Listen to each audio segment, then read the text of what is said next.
Welcome to Edwin Eisendrath's It's the Democracy, Stupid. A set of conversations about our government, our politics, and the kind of country we aspire to be. And now, here's your host, Edwin Eisendrath, on WCPT 820, Chicago's Progressive Talk. Hello, everybody. And, the dichotomies of our world are on full display, aren't they? It's just such a beautiful spring. It's a joy to be out walking. The Cubs, my gosh, the Chicago Cubs have won 10 games in a row, including last night against a very good Dodgers team. For me, that's exciting stuff. And across America, we've decided we've had it with this administration. And Americans are moving to do the right thing everywhere we get the chance. There is a lot to be grateful for. And yet these monsters are still in power. Look, there are 3 men on federal death row. 3, just 3. Terrible people, but only 3. So naturally, Donald Trump is in the news calling for the reinstatement of firing squads. Look, he's talking about this when, as I said, there are only 3 people on death row. It's his usual vile distraction, his race to the bottom so we don't talk about his failed leadership. America is losing a war we should have never fought. Our standing among nations is cratering. Our people are struggling, and his government is incompetent and corrupt. This is a dangerous moment, even with all the good in the world. Donald Trump has weakened or broken our democratic institutions, and now his crowd wants to hold power any way they can, including by making just enough people hate and fear the rest of us. So he talks of firing squads. He calls whole groups of people rapists and murderers.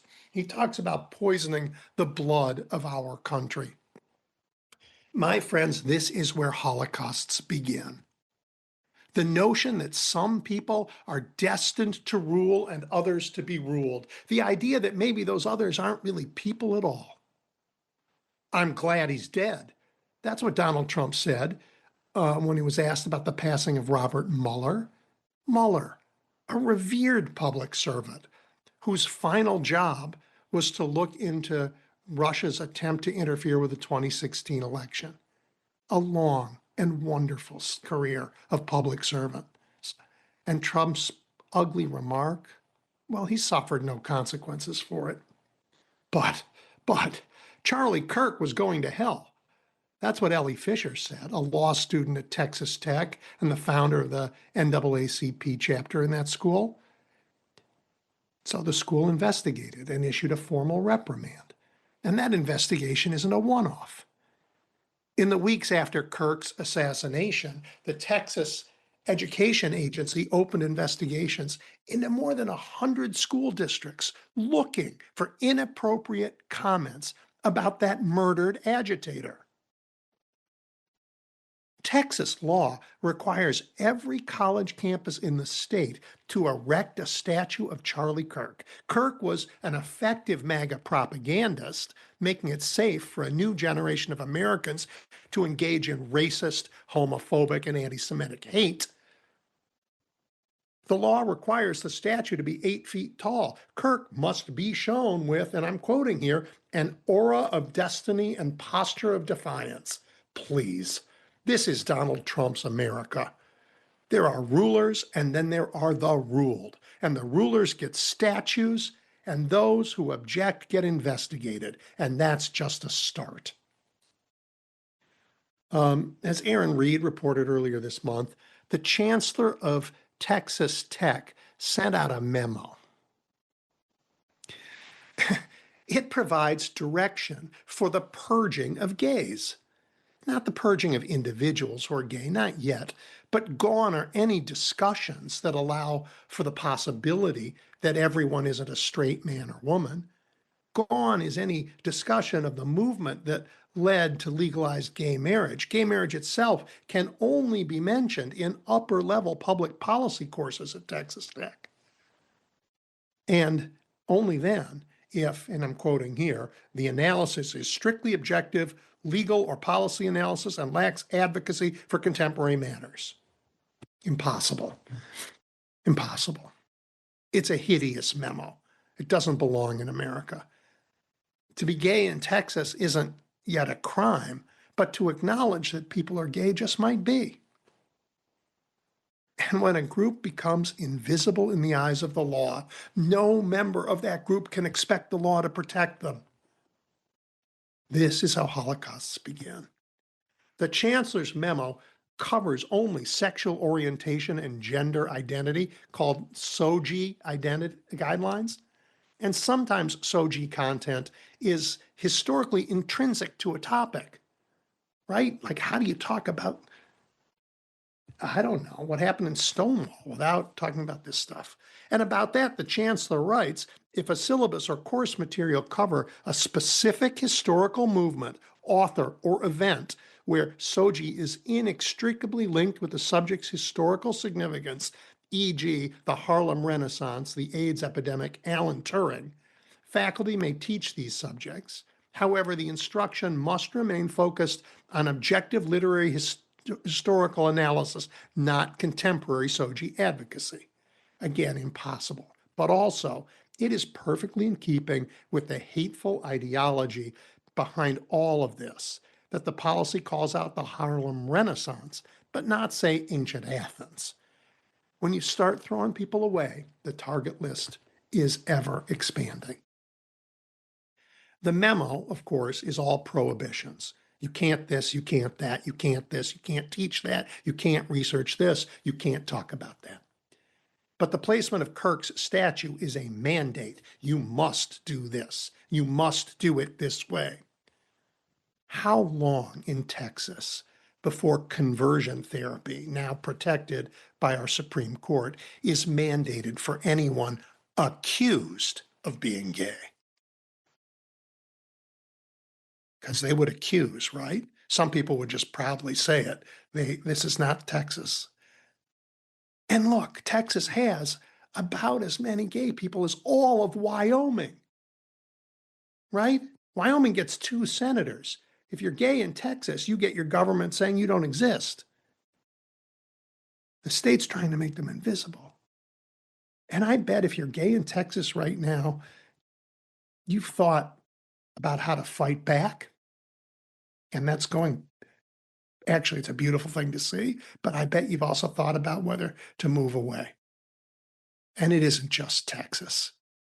Everything is at stake in November. These people cannot and must not remain in power. And as I said at the beginning, there's a lot that's right in the world and in our country. We're going to talk about that in the show today. We can win this, but we must win it. Stay tuned. I'll be back after a quick break. You're listening to Edwin Eisendrath's It's the Democracy, Stupid on WCPT 820.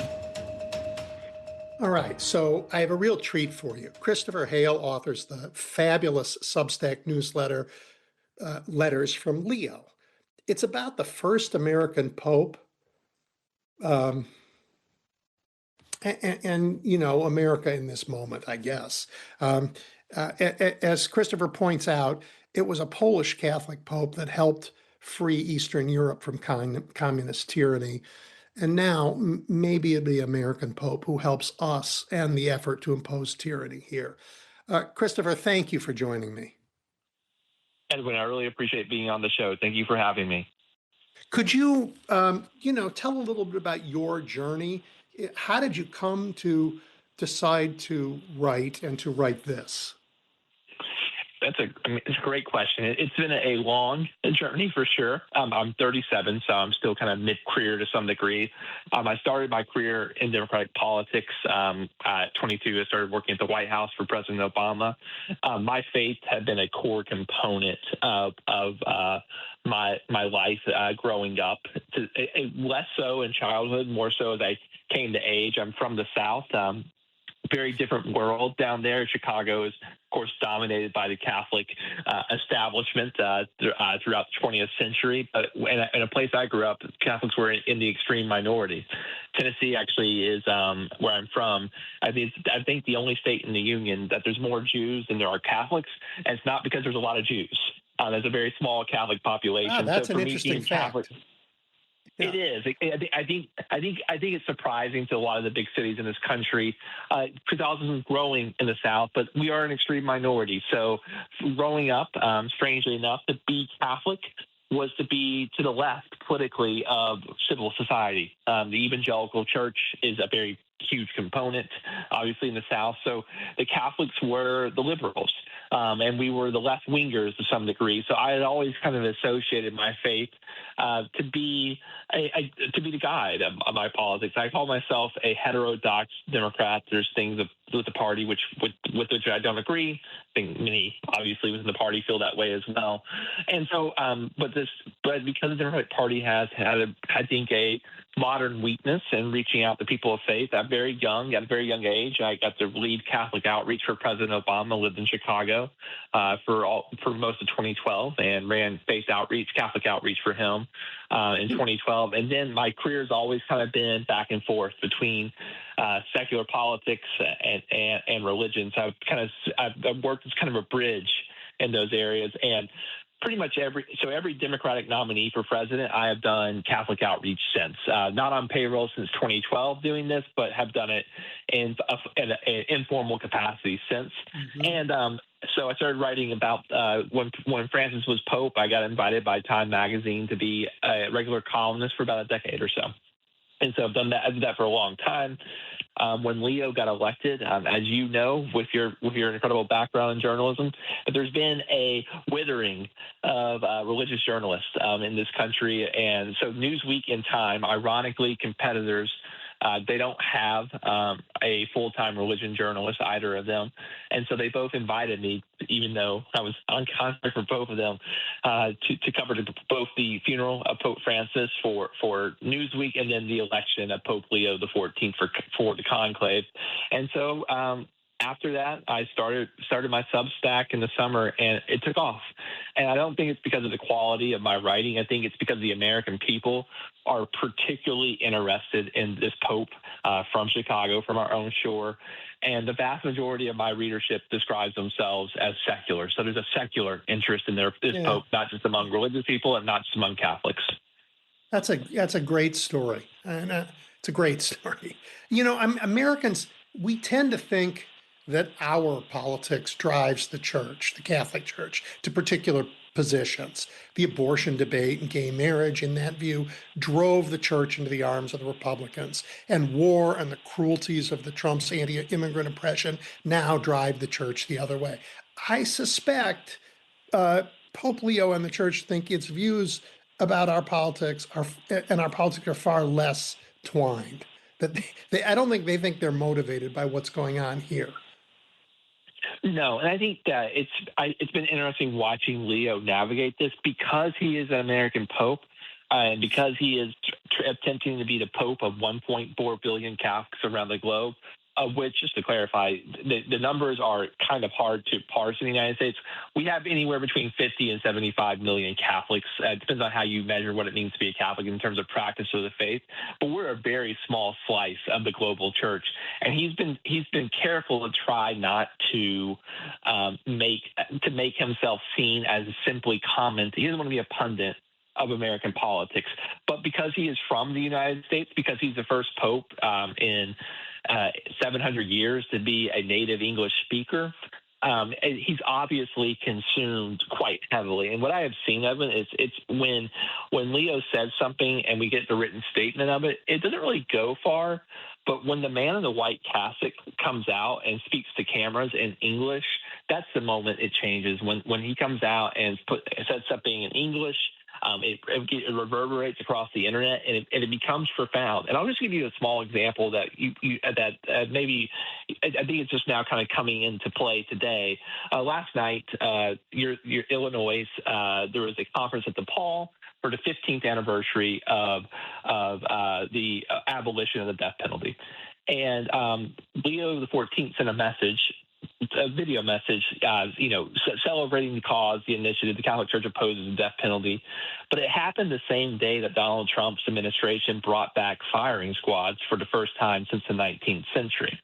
So Leo's making this message to the Illinois gathering, his home state.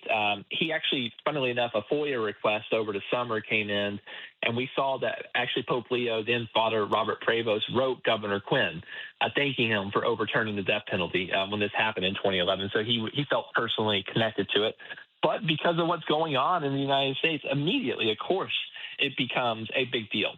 And so all the written up stories about this, I think, awful decision to bring back firing squads all of a sudden has the voice of Leo the 14th by happenstance. But I think it's because the Trump administration, time and again, is really stepping on some of the basic principles of Catholic teaching.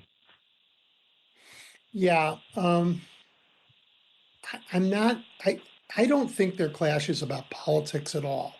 I don't think this is, a fight for the moral high ground, because I think it's different. Donald Trump has a transactional approach that aims to win each encounter he's in, and that's one way of looking at the world. There's another one that founds transactions on ethical principles that are fundamental and long-lasting.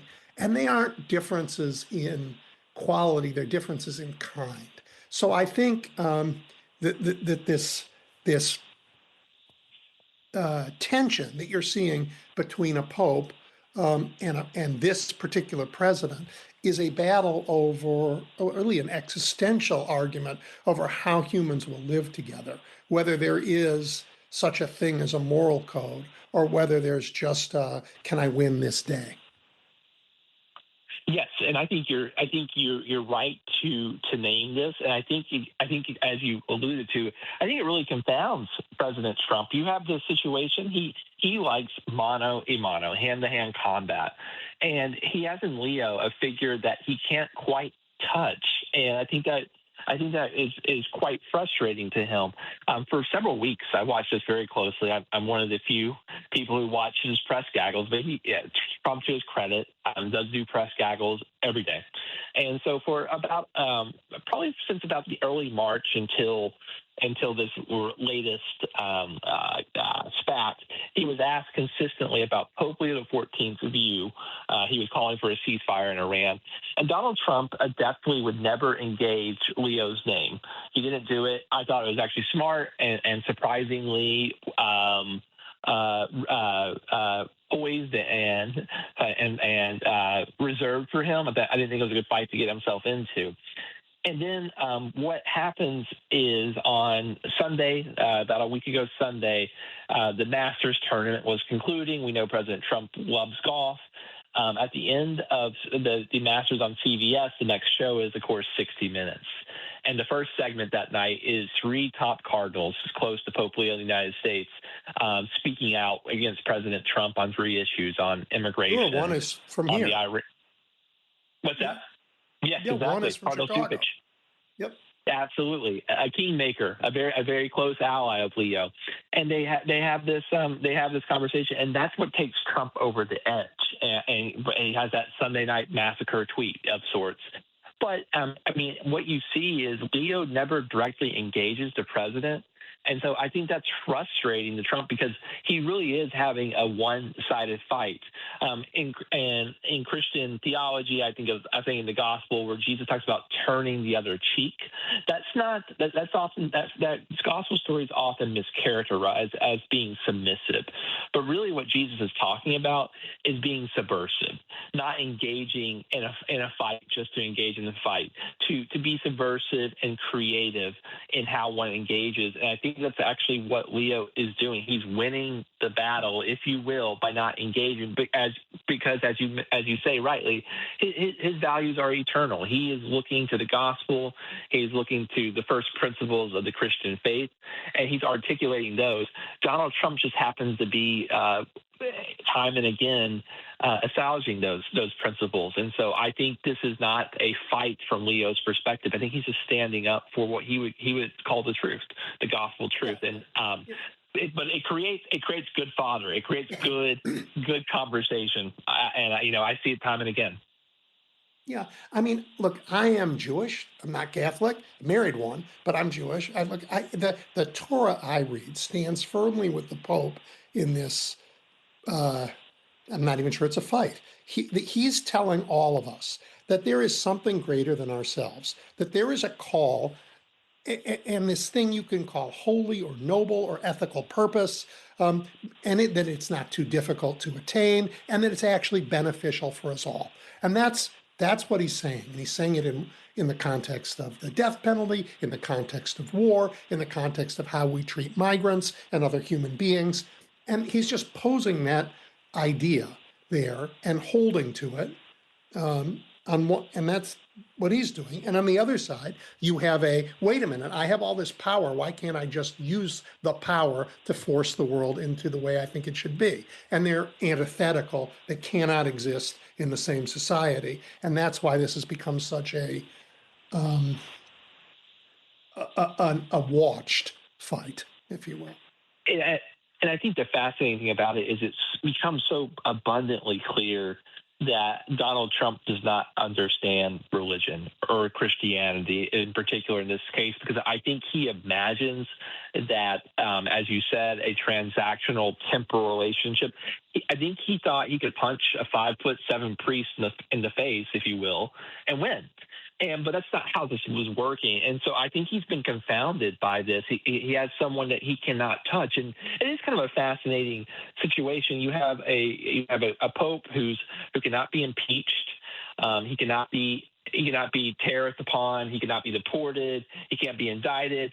He is truly untouchable, and he has a significant hold over a good portion of the American people and their moral imagination. So I think it's a significant threat to the president, and it's very clear that a significant part of the president's base is in fact Catholics, and he won the 2024 election among Catholics by double digits, which for my party, for the Democratic Party, for the progressive movement, that is like an untenable situation to win national elections. We can't lose by that significant margins. And so I think he's stubbed his toe here, because a lot of the Catholics, and you don't need to peel off 50% of them. You need to peel off 10 or 15%, 5 to 10%. You'd be a big game changer. I think he is creating a division there that he didn't expect. I don't think he expected it would turn out the way it has so far. Yeah, I mean, I don't know that you can be Donald Trump and have Donald Trump's view of the world and not end up in this position, because he is the most. I mean, I know a chunk of America's faith community has wrapped their arms around him, but he is the certainly least theologically minded president we've ever had, and he doesn't see anything bigger than himself, anything.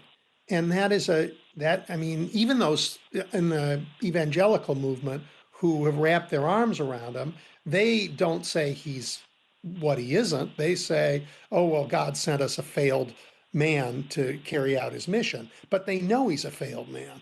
I mean, he does not have any sense of a greater world than himself. And that is antithetical to the teachings of, I think, every religion on the planet. It absolutely is true. I think what I find fascinating, I'd love to get your insight. You talked about the evangelical support versus the Catholic support. And really, if you look at the two branches of the religious right who have been kind of the base of the MAGA movement in this country, it really is, of course, Catholics and evangelicals. And what I see in my work, Edwin, is that there is a significant divide over the past few months about how these communities are engaging with the president on the right. So I want to just kind of flesh it out for 30 seconds. MAGA Catholics and MAGA evangelicals, there has been a significant dissent within the MAGA Catholic community, with Trump supporting Catholics, over the war in Iran. We've seen that in the polling. That is the biggest bleeding demographic for the president in support of the war. And that's kind of part of the Catholic bloodstream. We tend to be very skeptical of war. Really, you could argue from just war theory that anything after the Second World War is inadmissible in Catholic teaching. So it's not surprising there was skepticism for this war. But I think what this latest spat, and of course, evangelicals have a particularly tethered high view of the state of Israel, and that is biblical in nature, which Catholics don't share. And so they tend to support this war at a higher clip.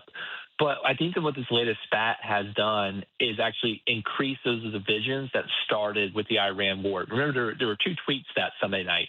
One was attacking Pope Leo XIV, and the other was depicting himself as Jesus Christ with AI.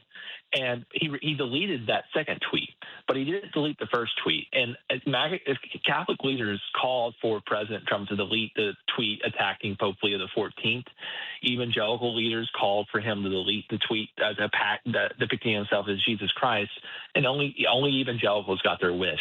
And so I think a lot of MAGA Catholics are starting to sense that they don't actually have cachet with this White House and with this president in the way that their evangelical friends do. Wow, that is, as they say, inside baseball, but really interesting. That's really interesting. But let's talk about the division in the church. We have, as you said, Cardinal Cupich here in Chicago, who is very aligned with the Pope.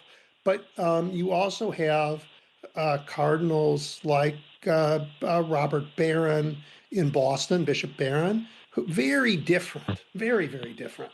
How do they, I mean, I don't know enough about the way the church works. How do they do this together? It's a messy family.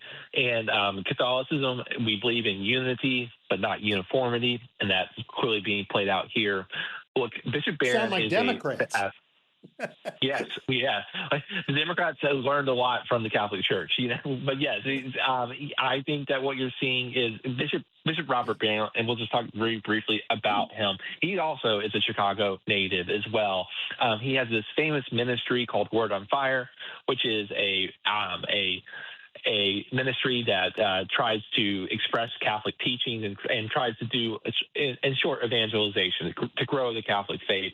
And Bishop Barron was always seen as a moderate, down-to-earth, reasonable practitioner of the faith. He was Pope Francis named him an auxiliary bishop in Los Angeles. And if you can imagine why the church might send a TV person to Los Angeles, it kind of makes sense. He's a televangelist of sorts, at least in the Catholic understanding of it. But Bishop Barron takes a significant right-wing turn after the pandemic. And I think that a lot of my brethren on the left, and I think a lot of just rank and file Catholics, feel that he's become an apologist for the president and for his movement, even going so far on Holy Week a few weeks ago. He showed up at that event at the White House where Paula White compared President Trump to Christ during Holy Week, where Christians honor the death of Christ and the cross. And he did in the same week. He also goes on Ben Shapiro's show.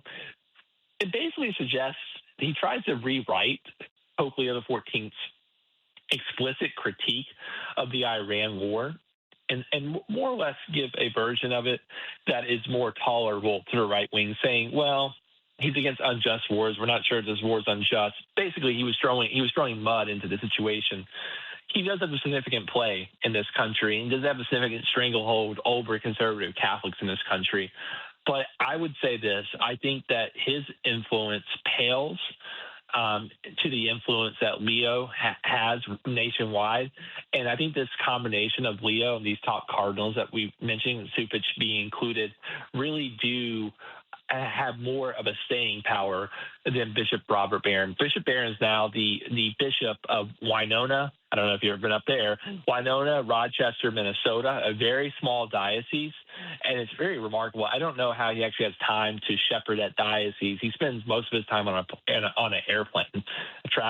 Pope Francis oftentimes critiqued airplane bishops, and he strikes me as one. He seems more obsessed in getting into the political fray than actually shepherding the people of his very small diocese. So I think he does have a play in the church, but I think it pales in the comparison to what Supich, what Cardinal McElroy, what Cardinal Tobin, and of course Pope Leo XIV have.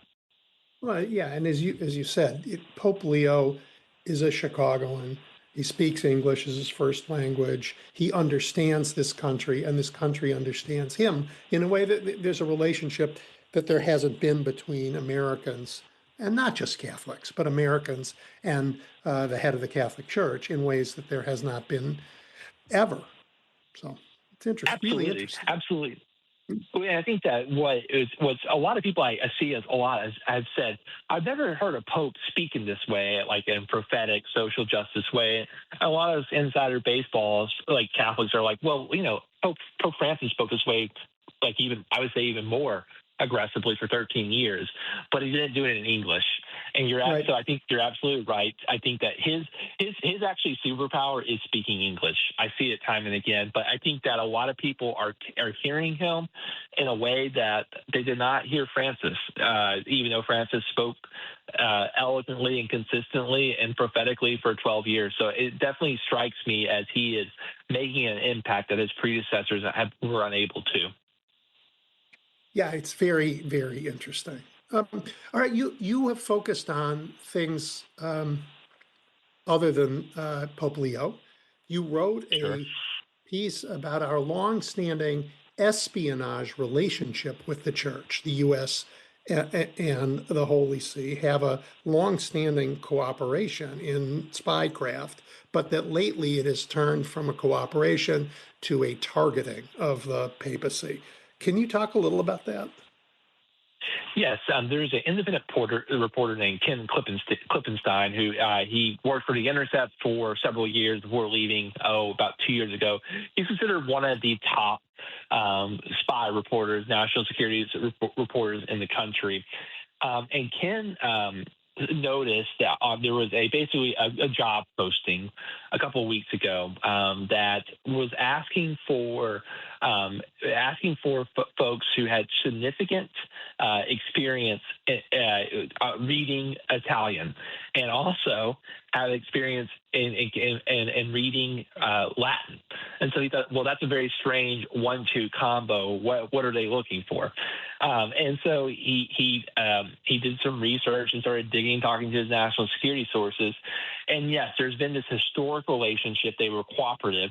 The Vatican and the United States, particularly on money laundering, which obviously my church has a profound, dark history in being aiding and abetting in. But that this has shifted in the past few weeks after President Trump. He said a couple of things during that tweet. But he said that Pope Leo XIV was bad on foreign policy. And the way our intelligence structure apparatus works is that is considered a communication from the intelligence community of how we ought to treat the Vatican. So the short is that there is increased efforts to monitor the activities of Pope Leo and the Vatican. And I think it causes a lot of thoughts and concerns, particularly because Leo XIV is an American citizen, even while living abroad. He, of course, was born and raised here, has a U.S. passport, voted in the 2024 election.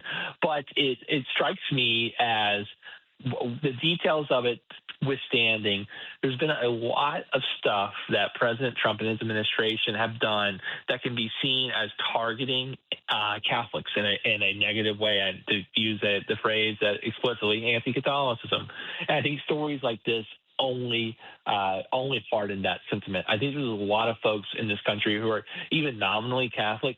They sense in this administration that there is a purging of sorts, a a particular targeting of Catholics and a particular targeting of our Pope. I mean, it's extraordinary. We've never seen in the post-World War II era a Western nation ever go after the Pope. It just hasn't happened. The Pope's considered a great ally of the West, so it's a very strange situation. And now we see that the United States is using its spycraft, its intelligence resources to start effectively spying on the church itself.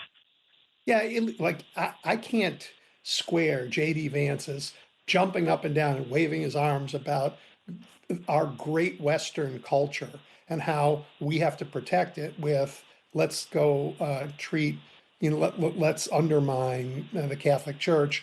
The Catholic Church has a big role in Western culture from, I don't know, the year 300 at least, when the Romans decided in the 300s, when the Romans decided to make it their official religion, to today. You don't have Western culture without the Catholic Church. So I don't know what he's talking about.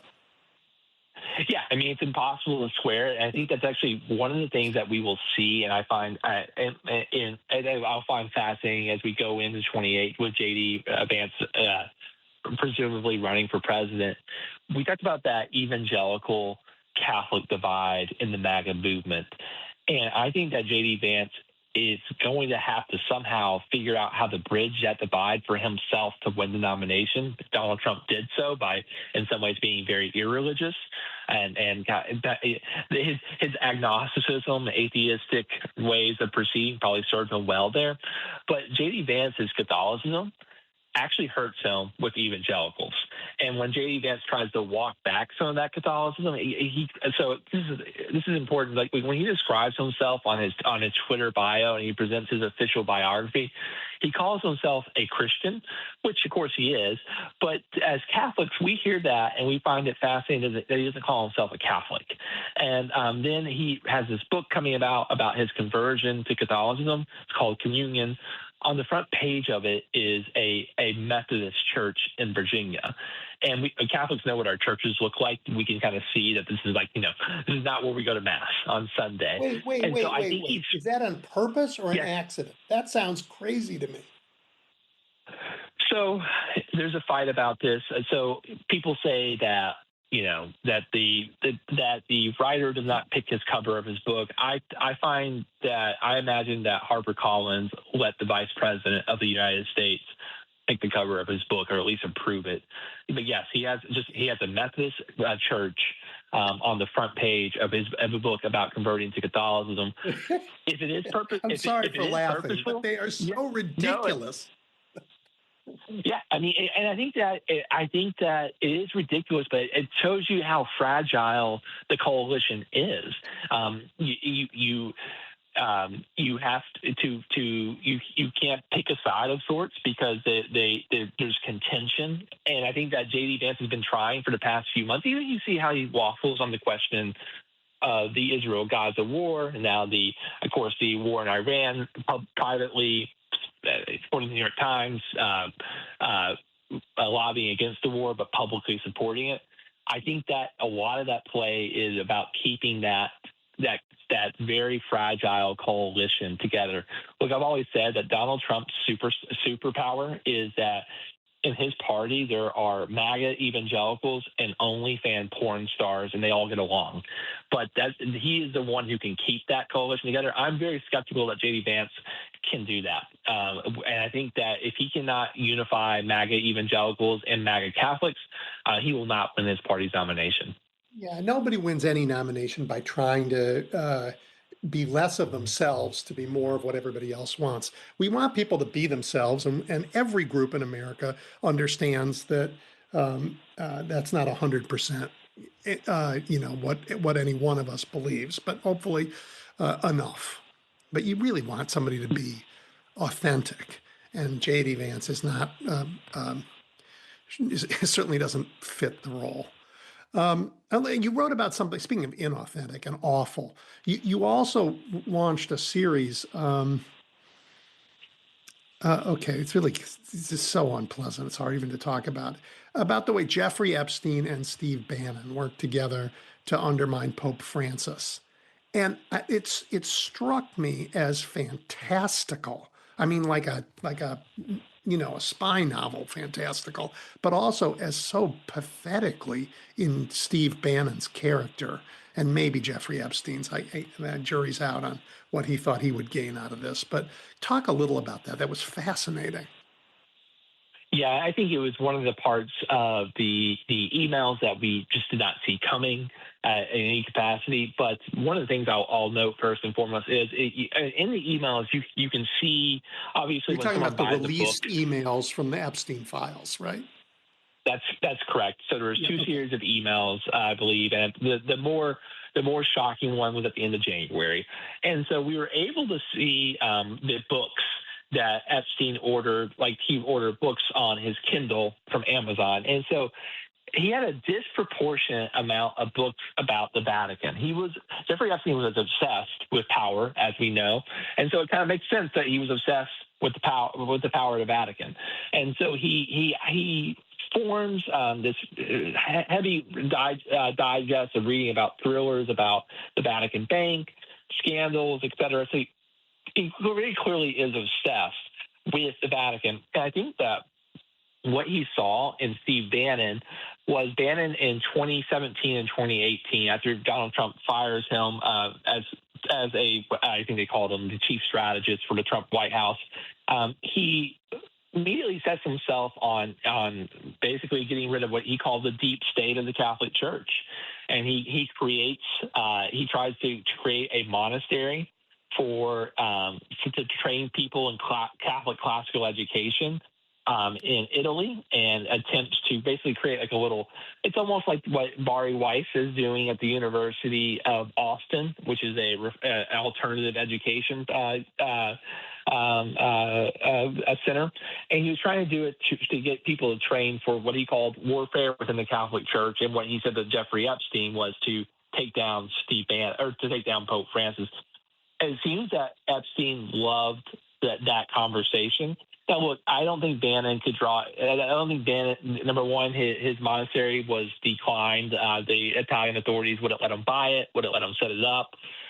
So it was not a well done effort to take down Francis. But he obviously, if he was a more shrewd operator, it could have been. I mean, he had the resources at play, and so we see in this conversation time and again. It seems that it seems to be a significant part of their conversation and their relationship. And funnily enough, the day that Jeffrey Epstein is arrested, I believe on July 5th or 6th of 2019, Bannon is headed off to Rome to continue his mission of taking down Pope Francis, and he had just contacted Epstein about this effort. So it's one of the last conversations, in fact, the last conversation that we have between them before he died. Bannon has built some of his career publicly on his faith. So what is Bannon's view that makes him want to take down Pope Francis? What he sees in Pope Francis is Bannon's biggest concern, ironically, is globalism, and he sees in the papacy, the papacy of 1.4 billion Catholics, mind you, as when done poorly, a way to interfere with nation states, with politics, with a left-wing agenda. And so he was particularly concerned with Francis on the question of migration. Pope Francis, his predecessors cared about migration too, but Pope Francis made migration and supporting immigrants a key foundational part of his papacy. I would argue the two most important issues for him were migration and the environment. I think the two most important issues for Pope Leo are migration and war. But I think that he saw that Francis was pursuing these left-wing causes in support of global mass migration, and he thought that was a significant threat. And so that was, I think, the underlying reason why he went hard after Francis. But I think that I'm not a psychologist. I think that, but I'll play one for Saturday afternoon. I think that Bannon has a particular fascination with imagining himself to be bigger than he is. And so I think he saw that he had already built up a significant rapport of power within the American presidency. And I think he was like, well that's not that gig's over. So let me take my power now to the Catholic Church. I think it was the next biggest institution he could find. Yeah. But he, just so I'm understanding, it wasn't the globalism of the church, but it's left leaning that he didn't like. For instance, there was never any criticism of John Paul for his fight against communism, was there? No record whatsoever. Bannon says in a biography about him in 2017 called The Devil's Bargain that he's not married. Bannon actually considered strongly being a priest after he got his MBA at Harvard, but he calls himself a Jesuit, a lay Jesuit, and a Jesuit is a religious order of priests. The most famous Jesuit of all time is, of course, Pope Francis himself, but they are known as being shrewd operators. They tend to be left-wing today in the United States and around the globe, but he wanted to be a shrewd operator within the Catholic Church, and so though he talked again and again about globalism being a threat. I think that he understood, of course, the Pope is going to be a global figure of 1.4 billion Catholics. I think he wanted to reset the direction of the agenda. And he saw in Francis' agenda a threat of bringing left-wing values across the globe. Yeah. Well, for the Jesuit that he says he is, as you say, I don't think Pope Francis would have been amused. And I don't think Ignatius Loyola would have been amused either. No. He definitely had his own. Ignatius of Loyola famously says that God in all things was his motto. I think for Bannon it's power in all things. I think that is like Trump. That is his core paradigm and how he understands the world. Yeah. So again, it brings me back to this conversation we had in the beginning, where the paradigms are antithetical. They don't exist together in the same world. It's a render under Caesar. Man, Caesar's world is a different world than the one where you're going to heaven. It's just a different planet. It's not where the important reality is. The important reality is an ethical and moral one, or a religious one, if you are a believer. And it calls on humans to behave differently towards each other. And the Roman idea of power is, I have the spear, I behave however I want, and enforce the order that I think I need to have. They do not coexist. You're absolutely right. I think that one of the things that we perhaps miss in the United States because of our particular, of course, we're created as a response in a way to Europe. But one of the things that I find fascinating is that there's been 2 millennia of history of emperors fighting with Rome, aka the Holy See, the Catholic Church. And I think that a lot of folks in the United States think that what is temporal and what is religious are separate categories and they don't interact with each other, at least in terms of power. But I think what we've seen in the past few weeks is that the Catholic Church, Stalin famously asked how many Troops does the Pope have?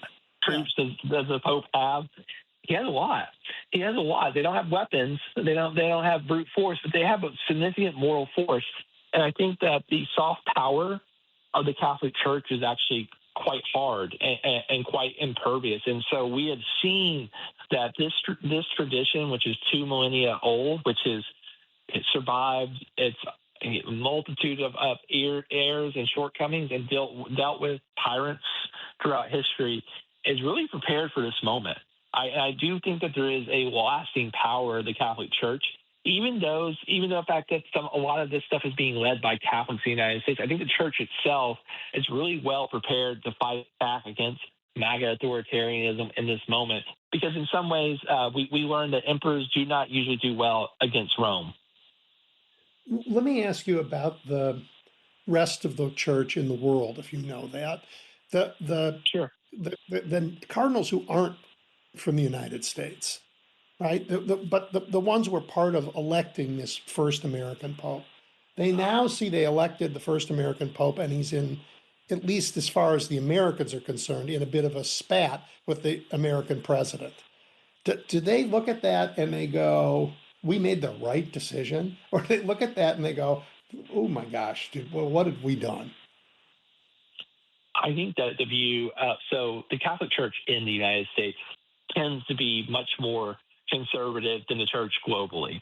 Pope Francis famously said in 2013 that the church, some in the church are too obsessed with abortion, same-sex marriage, and contraception. Leo had his own way of putting it this week, but he said that these issues should not take priority over issues like justice, war, migration. So we're kind of resetting the table of sorts. And so I think that a lot of the cardinals, I don't think that they have a very high view of Catholicism in the United States. I think that they actually have a quite negative view. I think they think the United States is the church in the United States is too tethered to conservative social issues. And frankly, if we're going to be explicit and just call it like it is, I think a lot of them think that they're too connected with the values of evangelical Protestantism. I think a lot of Catholics around the globe, cardinals around the globe, they see American Catholicism and they think it's been in some ways perverted by American Protestantism. And I think that criticism is correct. So I don't think there's buyer's remorse. I don't think they elected him. I do not think that the Pope, much to Donald Trump's chagrin, I don't think they elected him to take on Donald Trump. But I don't think they mind that this is happening because Trump's values obviously are in some ways, MAGA is a global movement. We forget that. But I think that's why Leo is in particular going after this, because I think he understands that authoritarianism does not just affect the United States, but it's spreading like a virus across the globe.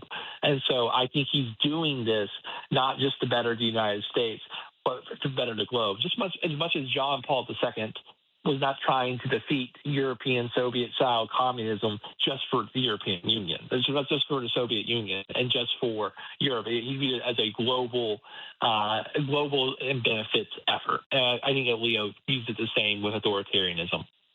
Well, that's so interesting. And both men, of course, have their own biography to inform them. John Paul, of course, grew up in Poland under Soviet occupation. And Leo has watched America in his lifetime retreat from its democratic principles, as we have, and now we're in this moment of a real authoritarian push. But Americans, including Leo, I mean, as you say, he's an American. He votes in our elections, including Leo, are pushing back. So it's great to see. It is. It's. I'm inspired by it. I'll say this. I think that. What I have found to be fascinating is how many non-practicing Catholics will reach out to me and say, you know, I've been to church in a long time. I'm not sure if I might go again. Maybe, you know, he's definitely reopening that possibility for me. But I feel some tremendous pride in my church because of him. And I think that is what I'm sensing is that Leo, American Catholicism, I think two institutions feel significant pride in him. One being the Catholic Church in the United States, and pride that he's one of our own. That he's ascended to this universal position, what we call in Catholicism the See of Peter, the successor of St. Peter. But I also think the American people are very proud of him writ large as well. We see that in the polling time again. He's the most popular American on planet Earth. And I think that we've seen that we can finally be proud of ourselves on the global stage. I would argue very, very succinctly that I think that Pope Leo XIV is by far the best American export. Well, notwithstanding the fact that he's a White Sox fan, Chicagoans are deeply, deeply happy and proud to have a Chicago Pope. You should be. You should be. The entire church rejoices. The entire Catholic Church rejoices in what Chicago has produced. Yeah. You know, and we have a few good exports, but he's one of them for sure. Sure. So we only have a minute left. Will you tell everybody how to get your newsletter and how to follow this fascinating conversation? We're at the lettersfromleo.com. You can simply Google Letters from Leo. We're a Substack. We're free to read, but if you want to become a paid subscriber and support our work, I'd greatly appreciate it.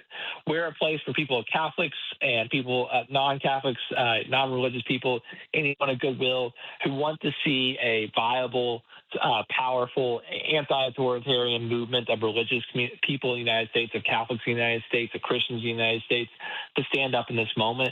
And we want to be a place of refuge for those people building a movement, because we have a country that we want to bring back from the abyss. And so that's what we're trying to do at Letters from Leo. And I'd be very thankful for anyone who wants to sign up and be a part of this great project. Christopher Hale, thank you very much. Really appreciate it. Thank you for having me. All right, we're going to take a quick break and more when we come back. You're listening to Edwin Eisendrath's It's the Democracy, Stupid on WCPT 820. All right, I have another treat for you. Alan Elrod is president and CEO of the Pulaski Institution, a writer of political thought. He is currently writing a book on the global right-wing Christian movement. And he's a columnist and contributing editor at Liberal Currents. Alan, thank you for joining us. Thank you for having me. I want to start. I just finished a long conversation with the guy who writes letters to Leo about the religion and politics. So let me start somewhere else. I want to start with Hungary. Really, I teach a course on challenges in democracy around the world, and Orbanism and Fidesz and what they've done is high on the list. And of course, it was the guidebook for Project 2025 or whatever that was, and Trumpism. But then it collapsed this year. I mean, for 16 years. He eroded the independence of journalists, the judiciary, and took over corporate interests. He made constitutional changes to lock himself in power. And then, oops. But you wrote about it. So I'd love to get your sense of what happened and a little bit about Mr. Magyar, who won, and what we can expect. Yeah, I mean, so one thing I would say is that I don't think Fidesz truly collapsed. At least not in the sense that they completely bottomed out, right? Magyar really had to put together a pretty impressive coalition of voters to pull this off. And some of that is because the system had been so rigged by Fidesz over time. They won power in 2010, and that was basically the last free and fair election Hungary has seen. And so this election was not a free and fair election, right? There was still a heavy hand on the scale. Fidesz did a lot of things in terms of manipulating media access. Hungary is heavily gerrymandered. There's all sorts of things designed to make sure that they hold on to power. Magyar is interesting because he was originally in Fidesz. He left Fidesz. So he has that kind of currency with the center right in the country. But then he also, began campaigning very, very heavily against the corruption and against a lot of the insider trading that has come to define the Orban years. And I think that was really important. Orban had built a really powerfully entrenched majority, partly on nationalism and kind of Hungarian identitarianism, but also by basically, selling off different parts of the economy to his friends. Yep. And that was the part that Magyar was really able to latch on to as an attack point.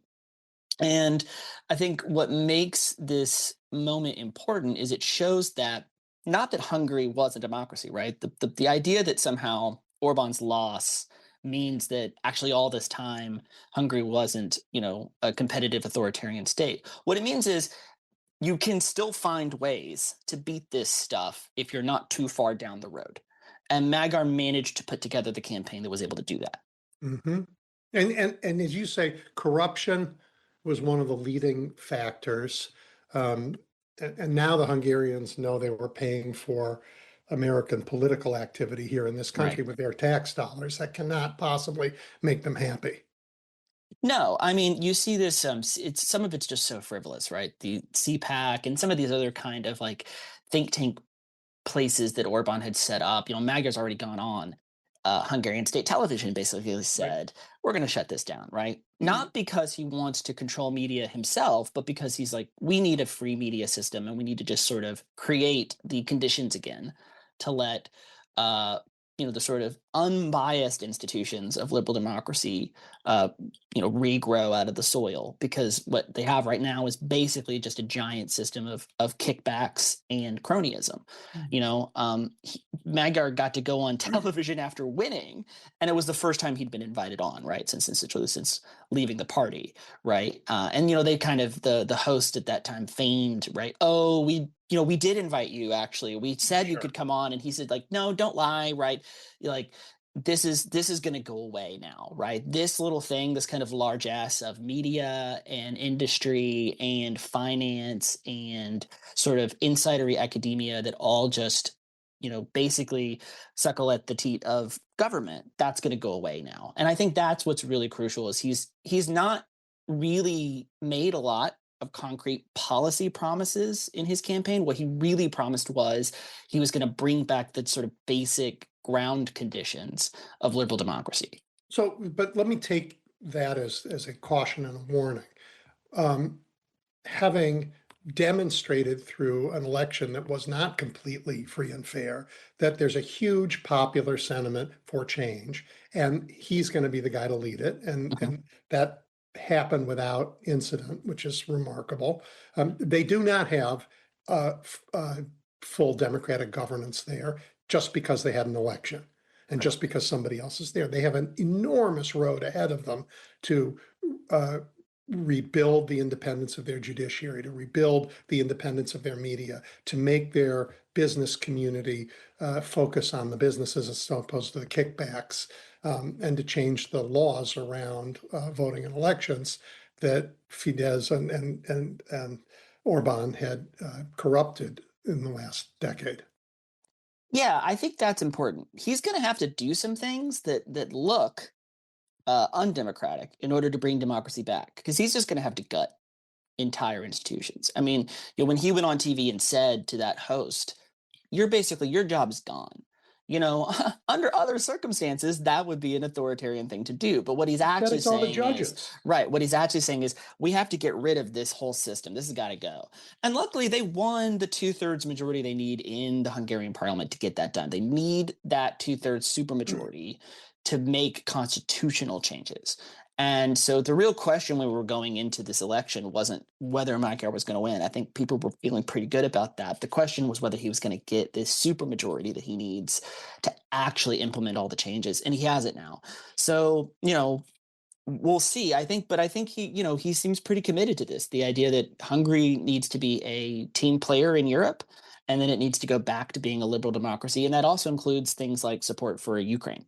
Which they did, and Ukraine has now gotten the loan that it could not get before. Yeah.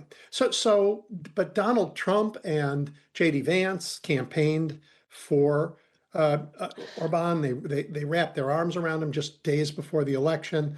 I think maybe they did not think he was going to lose. Maybe Orban had told them it doesn't matter. We count the votes, and as you know, what matters is who counts the votes. That's what Trump has said. But you can't outcount a landslide. No, and that's the reason why I'm so preoccupied in the U.S. with needing these sort of overwhelming numbers, because at the end of the day, like you said, you can't actually steal a landslide, right? There was no room for them to actually try to get away with this. Magyar won in big numbers, and even in places that are heavily Orban, the northeast of Hungary, which is rural and actually near the Ukrainian border. Was a place that in the last election was 60-something% in the Fidesz column. Well, it dropped to the mid 40s, and that's a huge drop, right? Yeah. That's a massive drop. It doesn't mean Fidesz didn't have support in the country left, but they managed, to get the huge numbers they needed in the cities, and they managed to eat away the amount that was necessary in the rural areas to create a big victory. And that's hard to do. Are you talking about Hungary, or are you talking about the U.S. in the upcoming midterms? I'm talking about Hungary, but it's what we have to do too. Yeah. You gotta whittle away where you can whittle away, and then you gotta drive up those numbers where you can. Yep. Well, thank you for that. I just think it's so important that Americans understand what happened in Hungary, because because it was purposefully the model for the Republican Party, for CPAC, for Project 2025. Was it 2025? Am I getting my numbers? Project 2025, yes.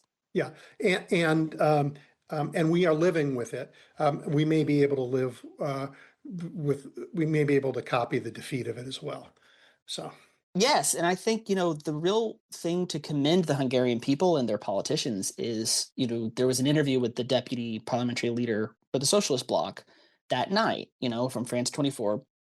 And the interview was asking him, you basically you basically decided to stand down your candidates. You decided this time around you're not going to try to get power. Why did you do that? And the answer was pretty simple. He said, because we have to save our democracy first. It's like, the next elections, we're confident we're actually going to have free and fair elections, and we're going to make a go of why Hungary should elect a center-left government.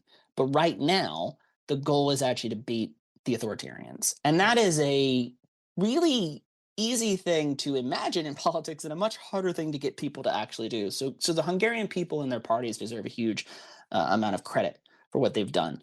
Yep. And the rest of Western Europe is looking forward to welcoming them home. Yeah. Absolutely. Yeah. All right. Well, let's change and talk about what's going on here a little bit. I have listeners who call this show at the end every week and decry the two-party system in America. Really loathe it. And, they argue for ranked choice voting, or they argue for a multi-party democracy.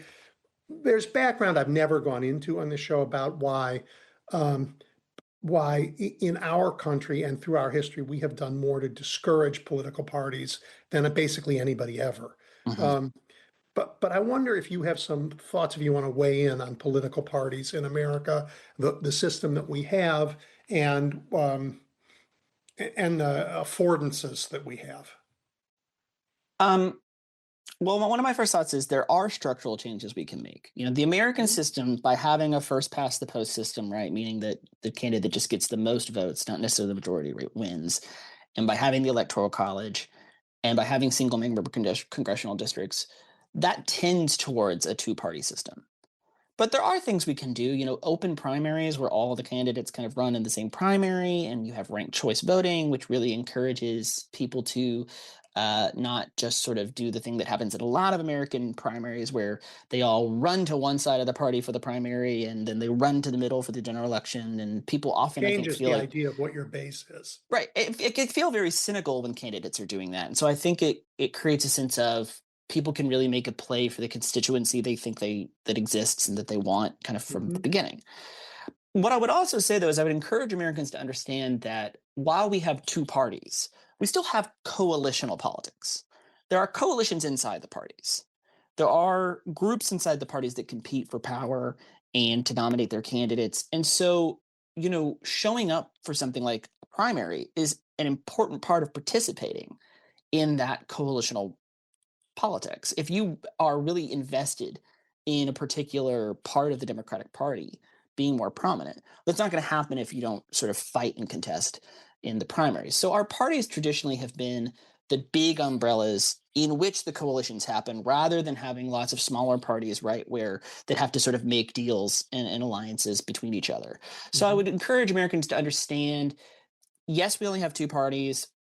Structurally speaking, it's going to be very hard to create a flourishing multi-party system in the US, but it's not true that we don't actually have the sort of coalitions that drive, diverse politics. We do have that. Yeah, and changing the voting. I mean, some states do ranked choice voting, others don't. I think that's hard to ask Americans to wrap their arms around because it requires math, and these days that's a tougher topic for people. Makes it harder to trust. It's easier to see who got the most votes. But I think we can get over that. What would be your? I'm talking about America, but I have Hungary in the mind. Let's say we win the midterms. What do you think the Congress, a Democratic Congress, and for this thought experiment, let's say you get the Senate too. Okay.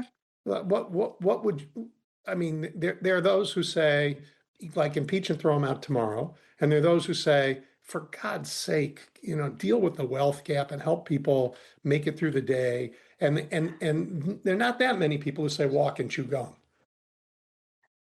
I think the Democrats should get in there, and my honest view would be because a 60 seat Senate's going to be really hard to get Yep. rid of the filibuster, impeach him, get him out.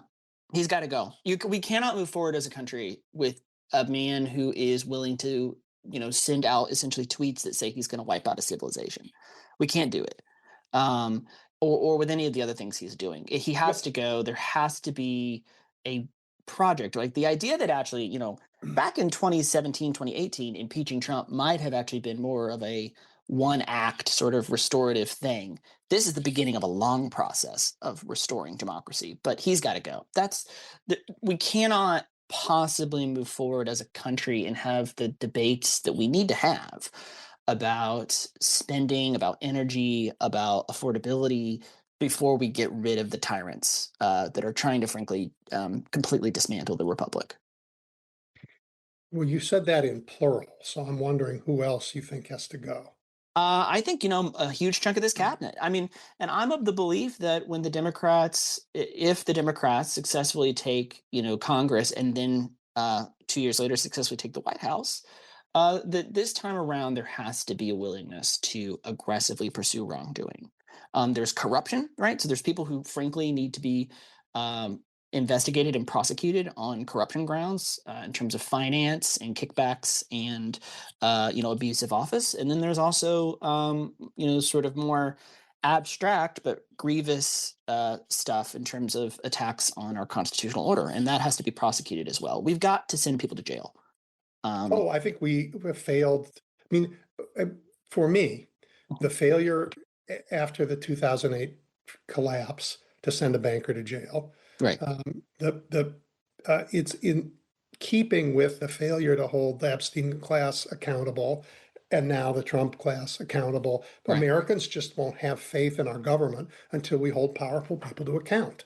And we have to do it. And now the corruption is so obvious and blatant and right in front of us that if we don't do it, no one will ever believe it's legit again. And I think even for the Americans who may have been more tempted by this type of authoritarianism, you have to send a kind of moral message from the top that this is not the kind of country we're going to be. Well, Alan, Right. My favorite project to do is not just prosecution, but to take their symbols. Mm-hmm. So as everybody who's listened to my show knows, and I'm get your take on this, after the Civil War, we didn't give Robert E. Lee his house back. Right. We said we are going to make it sacred ground and bury on it the people who fought and defeated you. And it became Arlington National Cemetery. And the city of Berlin has done similar great things. And Robben Island in South Africa is a memorial. I think Mar-a-Lago needs to be the Museum of American Fascism. This was next to the Museum of American Fascism. And I think we actually need to do it. I think we have to take their symbols and break them. We can't let him party there till he dies. It strikes me as entirely plausible. I'll say this, that under a very buttoned down rule of law approach, we would be able to seize Mar-a-Lago as an asset, given the level of corruption that is happening. And if we were, then yeah, I would absolutely be fine with that. I mean, I think the thing about it that's really important is that we have to do this all, and we have to do it all in a way that says, look, we are following the law to the T. This is just what happens when you break it. When you That's even right. If you reach the highest offices in the land, if you behave like a criminal, you're going to go to jail. Right. That has to happen. And we have to stand for something different.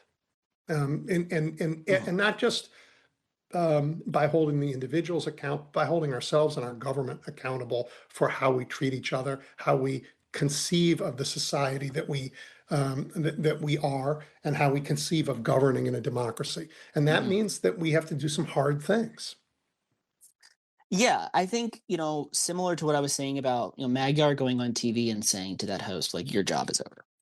There's going to be Americans who, if the Democrats do successfully take Congress and then the White House, who say, well, isn't this just authoritarianism the other way? And I'll say, no, cleaning house and restoring order is not the same thing as what they were doing, right? And in fact, that's sort of part of the great pernicious trick of the authoritarians, right, is they convince you, right, that holding them accountable is actually just being as bad as they are, and that's not the case, right? We're going to have to be able to have the stomach for saying, if you've behaved this way, if you've gotten rich off of public funds, if you, frankly, let's think about people like Pete Hegseth and Kristi Noem, if you've committed essentially crimes against humanity, that resulted in the deaths of civilians, both in the United States and abroad, you're going to face the consequences for that. And those consequences are not tyrannical. Those consequences are actually what any free and fair society does to people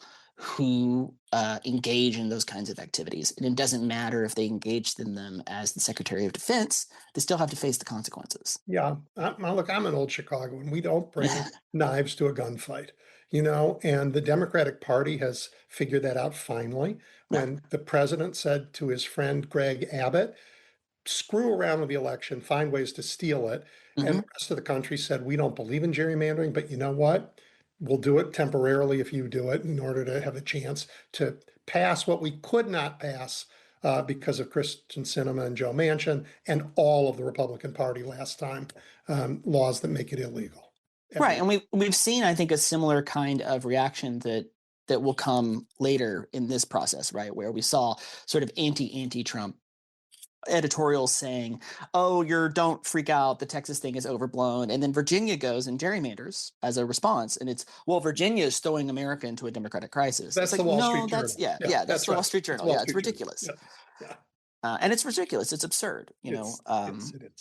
This is like saying that a Union soldier shooting a Confederate soldier is murder, but a Confederate soldier shooting a Union soldier is just part of war. Yeah, right. Their rhetoric won't go away when we win. Right. But I think Americans have learned to just say, okay, you can say whatever you want. You've lied to everybody for so long. Right. You have no credibility. We're going to move forward and do it. I want to talk about whether you think the president's mental health, his fitness for the job, is a legitimate issue now. I mean, there's this profound issues of what's happened to our democracy, and there's profound issues of how terrible he's run our government. There's profound issues of corruption. I would like to focus on those, but he's also crazy. I mean, right? And is that a legitimate thing? And what do we do about that additional but uncomfortable fact that we have a president who's nuts? I think it is legitimate, although, I tend to think that you don't actually have to get into anything too speculative, right? We can just look at what he does, right? It is just frankly not acceptable for the president of the United States to engage essentially in an illegal war by social media, right? Where 1 minute he's threatening to do a genocide and another minute he's declaring that he's made a deal. And, he does this in all sorts of other aspects of government as well. This is just not how orderly government operates. And I think that it is symptomatic of the interiority of the president himself, who does not seem well to me.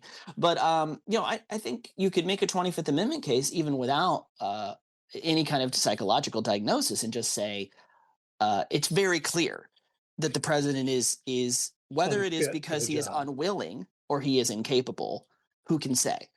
But he is clearly not able to carry out and execute the office the way he's supposed to. And I think, that those things all fall under the qualifications of the 25th. Yeah. What we don't have are the people who will exercise that power. Right. We had a cabinet in the first administration that I think, given the fact that we know from the leaked stories that some of the things he's doing now were things he was stopped from doing, who might have, I don't want to give them too much credit, but who might have stepped in.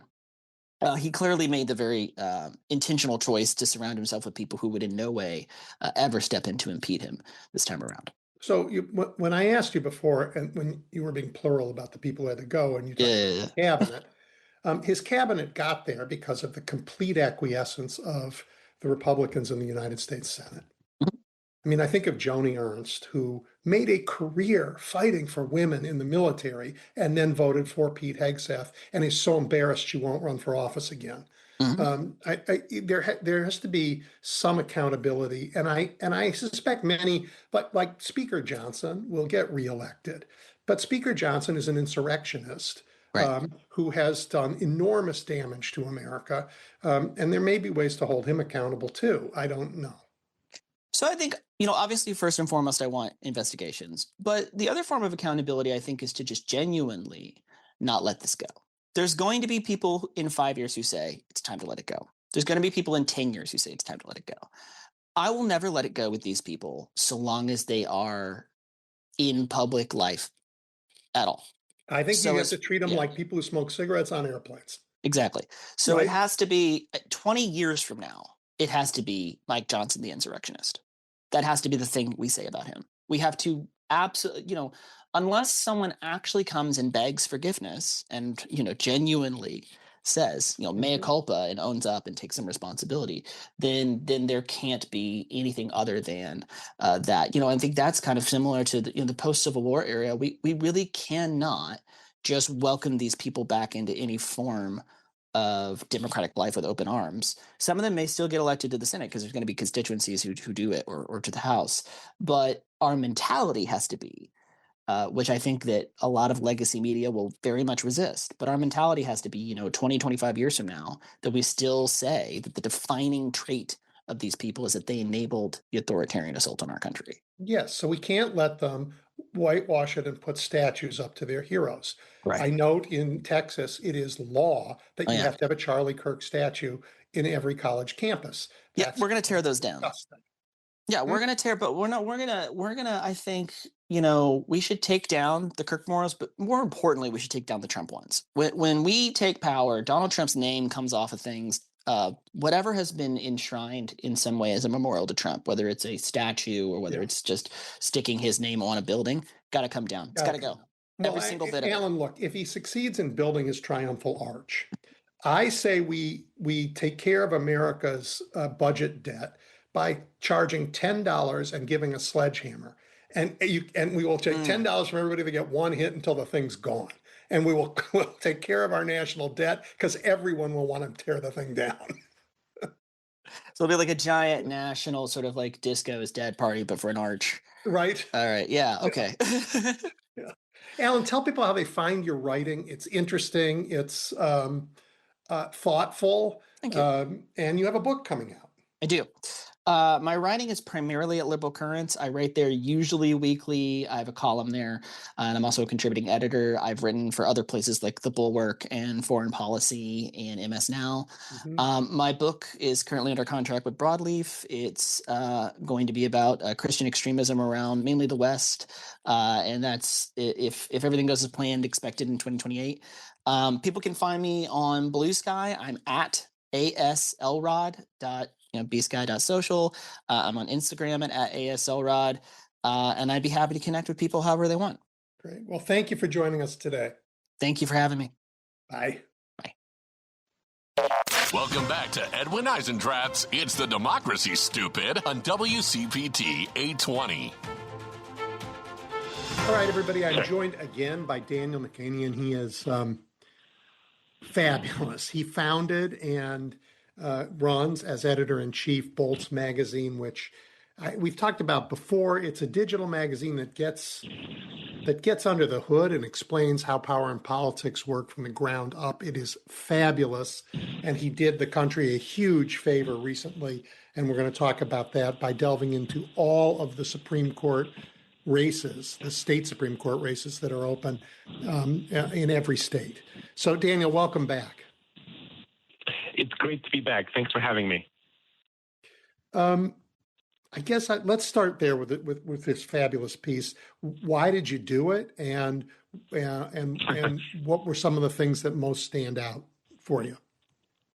Yeah, no, great question. Well, why did I do a 32 state guide, state by state, which took a long time? It's because these state courts, these state institutions are very important institutions to care about if one cares about abortion rights, voting rights, criminal justice, labor rights. A lot of cases, a lot of legal dispute, a lot of policy disputes often are happening at this level of government. We often are used to thinking about, I think a lot of people on this who are going to hear this interview would immediately know the stakes of a vacancy or on the U.S.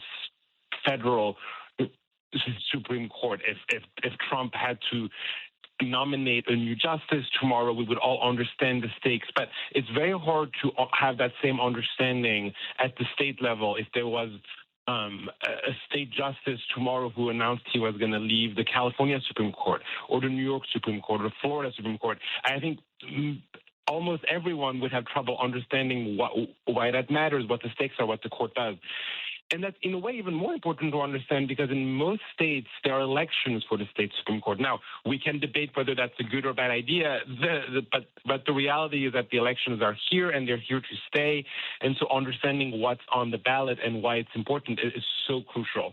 And so there were 32 states this year with elections for the state Supreme Court. And so what I wanted to do is just for myself, first of all, but also for readers, have a sense of where those elections are, who's on the ballot, what have they ruled on that's been controversial, that's been interesting, and how might that shape the power state by state in November and often even earlier, depending on the results. So maybe to start with an easy example, the Wisconsin Supreme Court race was already held a couple of weeks ago, actually, and liberals won there. I'm sure a lot of people heard about that by a very large win. The candidate there was a liberal candidate, won by about 20 points, and expanded the majority of the left majority on that court to a 5-2 edge, which has been been a very important court for instance, election law. And down the line, we're going to see elections in Georgia, elections in Florida, Arizona, California, and a lot of other states in the rest of the year that are going to be very important. Yeah, I'm going to take a pause there a minute and talk about Wisconsin. For those who are listening have had maybe their fill of me talking about the Wisconsin Supreme Court, but I kind of think that Democrats and the left generally forgot about state Supreme Courts at their peril for many years, and Republicans did not. Particularly when it comes to election law and gerrymandering, those courts have been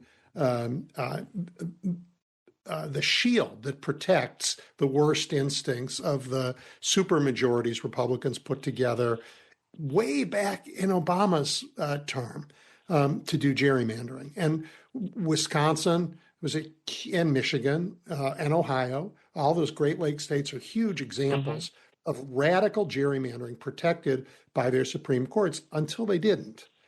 And that's why the election Michigan broke its gerrymander. The voters in Ohio changed their constitution. Hasn't resulted in a fix to the gerrymander yet, but it's headed that way. But in Wisconsin, this was everything, and that's why Elon Musk showed up in the last Supreme Court election with his bags of money trying to buy it, and the good people of Wisconsin sent him packing. This victory that you're talking about, Daniel, now means that even if Democrats lose the next Supreme Court race, they will retain a majority through the next map making, and that is absolutely vital to democracy in that state. Yeah, and the relationship between these state courts and gerrymandering, we've seen that over and over again. So many states. In Pennsylvania has had some major victories in under radar races for state Supreme Court, and they took a majority and they struck down the gerrymander that Republicans had passed in the 2010s and drew fairer maps. And that map was very important in 2018 for Democrats to take back the U.S. House. We've seen that in other states as well. In Wisconsin, which you were just saying, flipped the majority a few years ago. The liberal majority struck down the state House and Senate maps that the GOP had drawn at the beginning of the decade to entrench itself in power in the state House and the state Senate, and the state Supreme Court in heading into the 2024 elections redrew the maps to be much more fair. And as a result, this year in 2026, Democrats have a very good shot of taking power in Wisconsin by flipping the state house and the state senate for the first time, I believe, since 2010. The Democrats have not had power in either chamber, I believe, since 2010, and in part because of the way the maps were drawn. And 2026, the maps are very different than they were in the 2022 midterms, which had locked the GOP in power. But now we could see an actual change of who literally has power in Wisconsin, and it's all because of the state Supreme Court. We could go on, just one more example, because it's going to be so relevant to the news cycle next week. Let's talk about Florida for a moment. So in Florida, where Republicans on Monday are going to meet in a special session to redraw the congressional map to benefit Republicans and pass a new gerrymander there. In Florida, there is, in the state constitution, there's a language that bans partisan gerrymandering and is meant to protect voters from extreme gerrymandering. Now, the state Supreme Court in the 2010s had signaled its interest in actually applying these standards and comparing maps to them and striking down maps if they're going against the state constitution. The current state Supreme Court has been appointed by the governor Ron DeSantis, and a year ago in a smaller ruling on gerrymandering, the court signaled that it's not that interested anymore in implementing these standards. So it does, and now that Republicans are going to probably going to pass a new map next week, the fact that they know they have a friendly court and that the friendly court is going to rule on what they do looms large in their minds. They can probably go with a lot more freedom than they would have if the state Supreme Court had a different composition that was going to hold them to account on their map. So we could do this state by state, but this is what's difficult. You really have to understand what's going on in Florida, in Wisconsin, in Georgia, one by one almost. Well, and Virginia. I mean, Virginia's going to hear the challenges to the election they just had, redoing their maps. So all of it is going to get litigated, and most of it gets solved in state court, particularly since John Roberts said the federal courts will not hear gerrymandering cases. Correct. Interestingly, the state of Virginia, which is now at the center of gerrymandering, because Democrats passed their own gerrymander there on Tuesday, the state court there is not elected. So that's interestingly sort of falls outside the bounds of the specific article we're talking about. So as a reminder, there are about 18 states where state Supreme Courts are where justices are never on the ballot, whether they're elected by the governor, whether they're chosen by lawmakers. There's different systems. But in those states, there's no election for justice. Now, in other states, there's a regular election, with candidate A, candidate B. So you think of a candidate for governor, think of your candidate for Congress. You get to choose between people. But then in other states, there's a completely different system, which some listeners will surely know about because they experience it on the ballot, which is called the retention election, which is an election where you just vote yes or no. There's no choices on the ballot. There's no choice between candidate A and candidate B. You just have to say whether you want to retain the justice who is running for a new term. And that's what we see in some states, like in Florida, I was just mentioning, they hold retention elections, as opposed to in Wisconsin, where they hold, let's say, a regular election. Elections. Yeah, we have retention elections here in Illinois as well. Yes. But there's also the dynamic of whether these are partisan elections or not. In Ohio, for a long time, the elections of Supreme Court justices were nonpartisan, and then the Republicans changed it to put party labels by the candidates and make these more partisan elections. That's another very important distinction. And what's very interesting is how different it is state by state, the culture of the state, and whether nonpartisan elections, meaning elections where you don't see D or R, Democrat or Republican, on the ballot, how much they end up being how much they end up still being partisan or not. In Wisconsin, for instance, it's a nonpartisan race. You do not see Democrat or Republican on the ballot, but everyone acts like it's fully. Everyone knows who's who. Everyone meaning not just voters, but the parties, groups that fund. Like there's clearly a liberal candidate, a conservative candidate, and everyone acts accordingly. Yeah. Then in other states, that's really not the case, and it's actually quite difficult. It's quite difficult to understand, navigate who's running how. Now, that doesn't mean that candidates are not more or less conservative or liberal than each other. The fact that they are not putting it on their website, or the fact that they are refusing to answer questions. It could mean that the differences are blunted, that people are sort of coming from a similar philosophy of jurisprudence or legal cases, but it could also mean that there are differences that are not being reported, or that they're trying to hide, or that you have to look at the funding sources to understand who's more on the lip. So it really depends, and that it really goes always to which state were we talking about? I'm blanking on where we were at, but it really goes. Right. It's really interesting.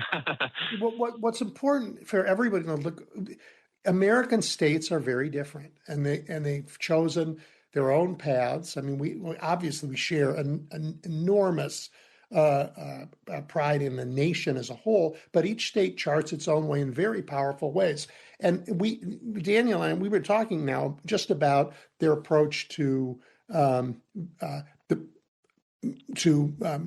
picking members of the Supreme Court, and that's impact on elections, on map drawing, but these courts impact the most important questions. I mean, the federal government has nothing to do with criminal law almost. How you treat people who are, how you protect citizens from violent crime and give people who are accused of crime due process, and what you do with them, that is all state matters. States have enormous say about education in their states. They have enormous say about social welfare and social justice in their states. They have enormous say about business regulation in their states and about infrastructure in their states. And these issues are constantly before state Supreme Courts. Yeah, I mean, for a lot of issues that people really care about and look towards the federal government for, we were talking about state level issues. I mean, on abortions ban, according to to the research I put together for this article, there are 11 states this year where justices that ruled for or against abortion bans are running for a new term. So that's 11. I think there's obviously in some cases it's justices who ruled against an abortion ban, who voted to strike it down, including in red states like Wyoming had just a few months ago, the state Supreme Court there overturned a ban on abortion, and one of the justices, again, one of the most red states in the country, right, one of the most conservative states in the country. What an important institution, what an important role that the court played there, that other state institutions will not have played, and the court, that's a long story how that happened. So let's skip that for a moment, but that's interesting. But there, in this red state, a justice voted to strike down the abortion ban, and now is up for re-election this year. The same in some other red states. And then the flip side is that in 7 states, there are justices who voted to uphold abortion bans or restrictions on reproductive rights who are up for re-election. That includes, it's mostly red states, but that includes states like Arizona, Florida, Oklahoma, and so on. So those are interesting, obviously very, very clear. The stakes there are very clear, right? Because abortion, since the Dobbs decision, has been so visible as an issue, of course, in state elections as well as federal elections. But you're right when you think about mail voting, sentencing laws, and whether they're cruel. I mean, there's so much happening at the state level and state litigation that is not really happening right now at the federal level, because the appellate court system at the federal level is so conservative, and everyone knows that the U.S. Supreme Court is so conservative, and cases move accordingly in the federal system. So I urge everybody, wherever you are, in every state, to go to Bolt's magazine and look at this incredible piece of work, because these courts matter. And I think we've learned that lesson at every level of our government now. So this is a very useful guide to you as you prepare this season of voting. Daniel, I want to talk to you about a couple of other things. Sure. You guys also have on your site an explanation of who counts the votes, which I think, given where we are this year, is also enormously important. You want to talk about that? I mean, I wish we didn't have to talk about who counts the votes, but since I mean, a lot of people have learned a lot about who counts votes and the system by which elections are run since the 2020 election, and efforts by the Trump campaign at the time to overturn the results of the election. Obviously, Trump famously called the Secretary of State of Georgia at the time, who's, by the way, now running for governor, asked him to find votes to change the results in Georgia. That official refused to do anything about that. It's not clear what he exactly would have done, but at the time in 2022, we decided to put together a resource called Who Counts Elections. So it's not really an article; it's a state by state sort of database of the type of officials who do what. I mean, for instance, in Florida, who counts the vote first, who certifies the elections, who has to approve the certification. And the idea there was, first of all, again, let's start with the fact that every state is different. I mean, there's no states that are the same, and often very large differences. It's not like small differences, and that makes it hard to even understand how the system works. If you want to figure out quickly what the points of the system are, where something in the process by which votes are counted, certified, approved, and so on, something could go awry, right? And that is so Daniel, fragmented that's around so the country. interesting. That's really interesting. See, I looked at this database and I had the opposite thought. It's so important for people to know not what goes wrong, but what goes right.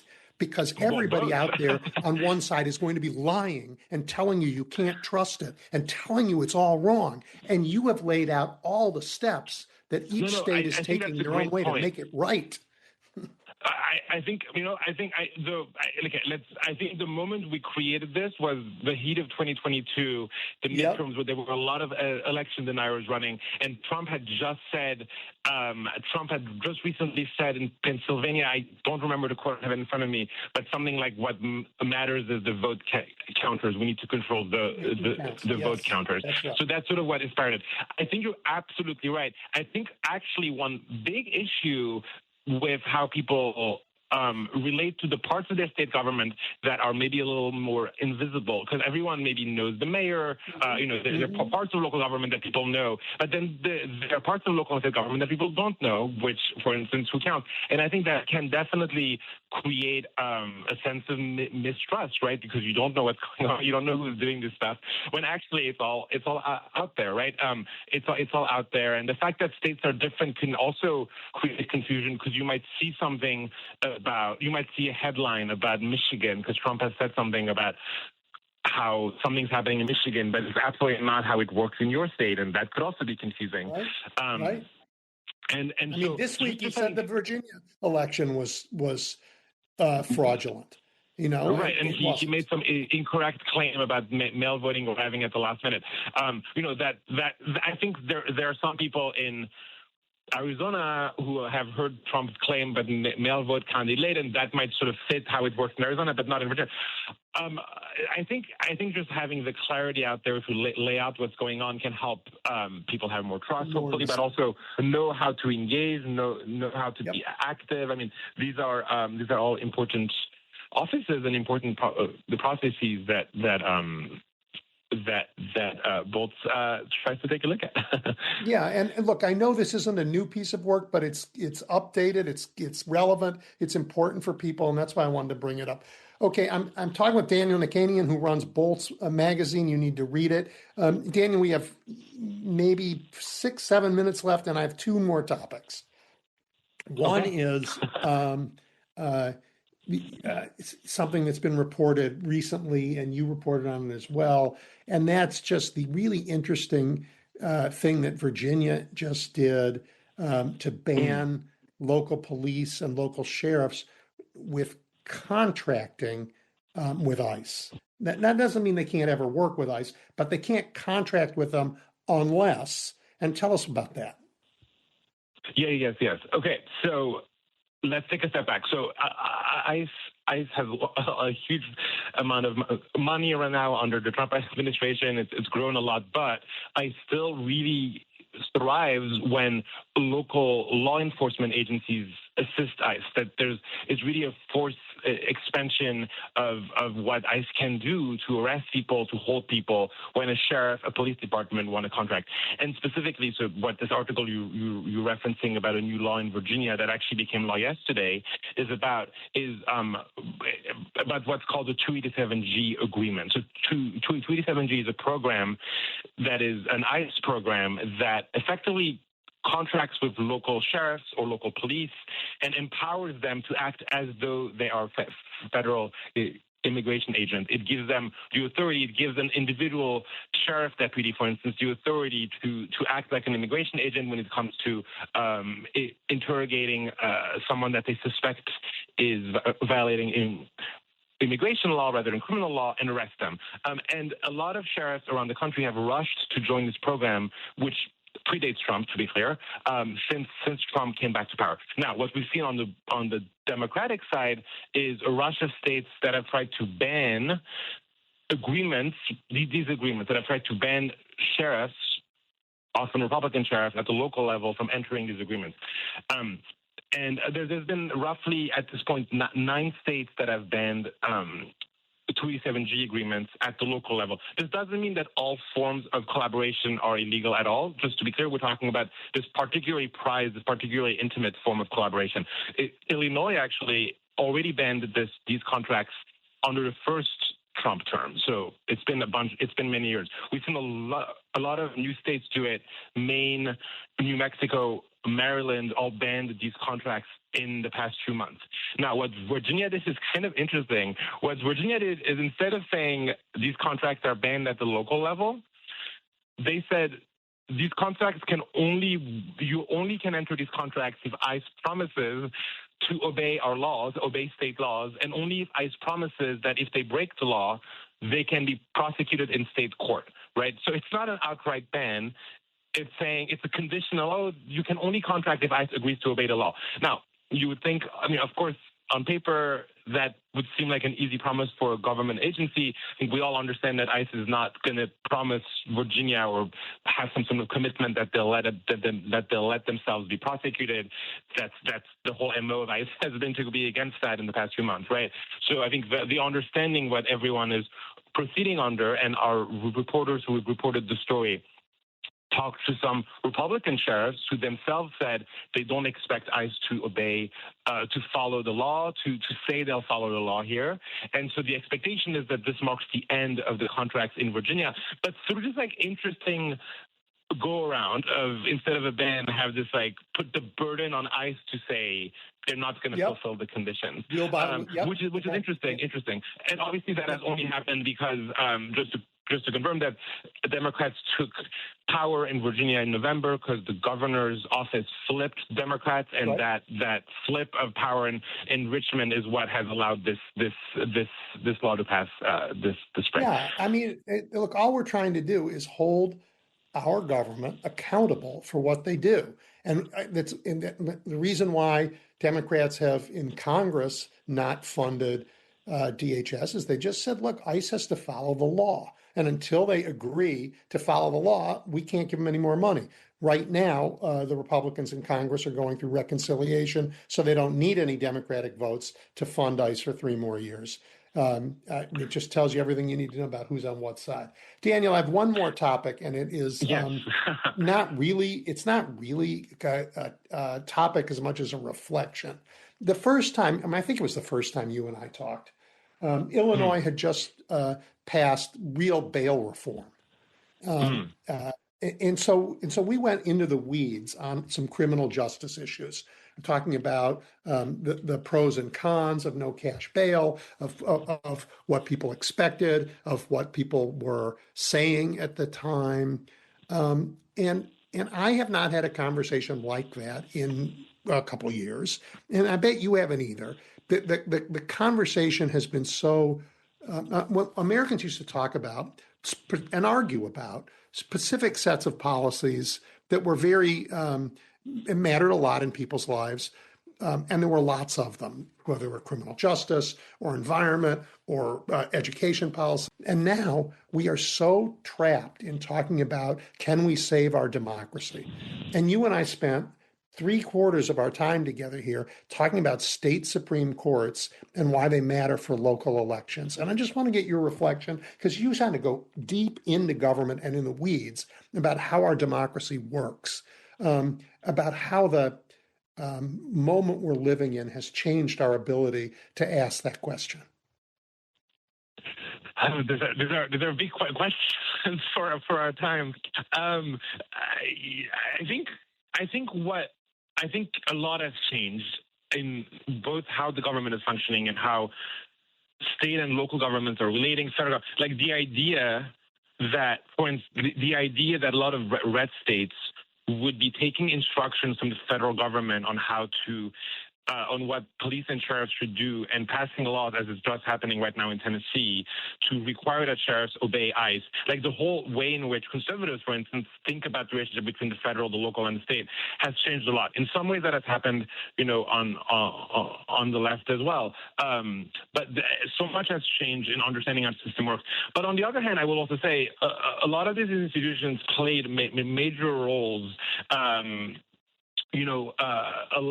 Played major these type of roles we talked about abortion, for instance, and how important state courts are there. Obviously, that's a product of Dobbs, but in many ways that role was already there. And one possible upside of how people are thinking about their local governments right now, and how they're thinking about what the police is doing with ICE and immigrants and all of those questions, or what their governor is doing about abortion, is an awareness of the power of local and state government, which I've cared about for a long time, that maybe wasn't there 10 years ago, but maybe should have been there 10 years ago, right? Or the role of school boards. I mean, we've seen, for instance, in 2021, conservatives took power in so many school boards, and in the following years, we saw so many headlines about book bans and anti-trans policies at the school level. And in part, that came out of nowhere in a way for the left, and there was no pushback really at the beginning. And then in 23, 24, 25, and again this spring, we've seen so many school boards flip back to the other side. Just a couple of weeks ago, in Wisconsin or Missouri, we saw conservatives lose their last seats. So I think we're seeing so much agitation, interest around these local governments that is important, right? And that maybe shows something about how the democracy can work and work still in this moment. Thank you for that. Thinking about. That is where I want to end. That is fabulous, Daniel. And listen, everybody, read Bolt's magazine. Go online. You're going to find data and articles and information that's very important for understanding how government actually works, and the direction it's tending. Daniel, thank you. I can't thank you enough. Oh, thanks so much for having me. Welcome back to Edwin Eisendrath's It's the Democracy, Stupid, on WCPT 820. All right, everybody. I like to talk to all these journalists. We've talked to all these thought leaders, but the people who really matter are the ones in the trenches getting it done. And Karen Talian chairs the Indiana Democrats. I love talking to state chairs because Boy, do they have a tough job. Harder than anybody who's listening knows, really. She spent more than 15 years in the state Senate, served as the Dem caucus chair before taking this job. She is a fighter for labor, and it's safe to say more than a bit frustrated by the Republicans who have governed her state for so long. Karen, thank you for joining me. Hi, how are you? Thank you. I am optimistic. So am I. Yeah. So, So am so I. let me just start by congratulating you on the number of Democrats running across the state. It is not easy to fill a slate in a red state, but I think you have candidates for every state Senate seat and for nearly every House seat. Yes. And you know what? That is the first time that we have done that since 1974. And I personally believe that that is just an omen of what is coming, to our state. People are coming out from all over the place, and yeah, people are really excited to run. And we have filled the ballots from, down ballot elections, and things are going well. I'm so happy to do that. I mean, we Democrats can't expect to win in places where we don't actually go and campaign and ask people for their votes. So it's so great that you have people out running all over the state. And even if they don't win this time, they'll at least be able to show up and say, yeah, what that guy's telling you isn't so. And that helps. Absolutely. Absolutely. But we're going to win this time. I truly believe that. Well, what does that mean, win? Well, like you're going to take back the House and Senate? What does that mean, win? Well, we do not have enough candidates up this year, I don't believe, to take back the Senate. That's Right. just not going to happen. But Right. It's the first time that we've filled 25 seats, 25 candidate seats.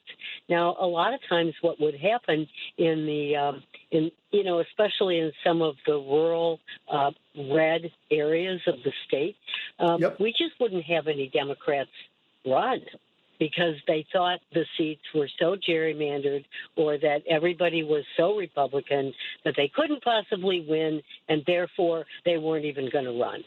But that's not happening now. And I was in Goshen, Indiana 3 days ago, and Goshen, Indiana is a small rural town. It's been known to be pretty Republican, but we're in a room with probably 300 Democrats. Oh my gosh, that's great. At a meeting That's and rally. great. Yeah. So Really, really is. Yeah, so that is really good. I mean, so you're one of those states that does a primary and a nominating convention. Why don't you explain that to people listening? And then the primary's coming up. What should people do? Well, the primary is on May 6th, and people are already voting. And that's another thing that we are keeping track of carefully. The number of Democrat ballots being pulled in most places are outperforming the Republicans by almost twice. And that's just number of people going to the polls. So, we're expecting to see a big voter turnout. Normally voter turnouts in primaries are not great, but, we've got a lot of movement this year. Yeah, a lot of people want to vote. So people are already voting by November 7th. May 7th. We should know who our candidates are, and then you're right. We have so do the Republicans. We have a few offices that are not chosen by primaries. They are chosen at party conventions. So this year, the party conventions will nominate a Secretary of State, a state treasurer, and a state comptroller. So that's what we've got going on right now, and we've got a really interesting race going on with the Secretary of State's office.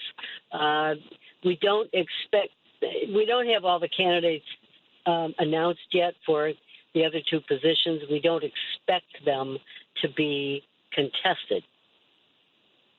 Do you expect that you will have candidates that come out of the convention that you know can be exciting and strong and help bring people to the polls that'll help the whole ticket? Oh, I sure hope so. And I mean, that's what we're all hoping for. We're hoping for a strong top of the ticket, and and yeah.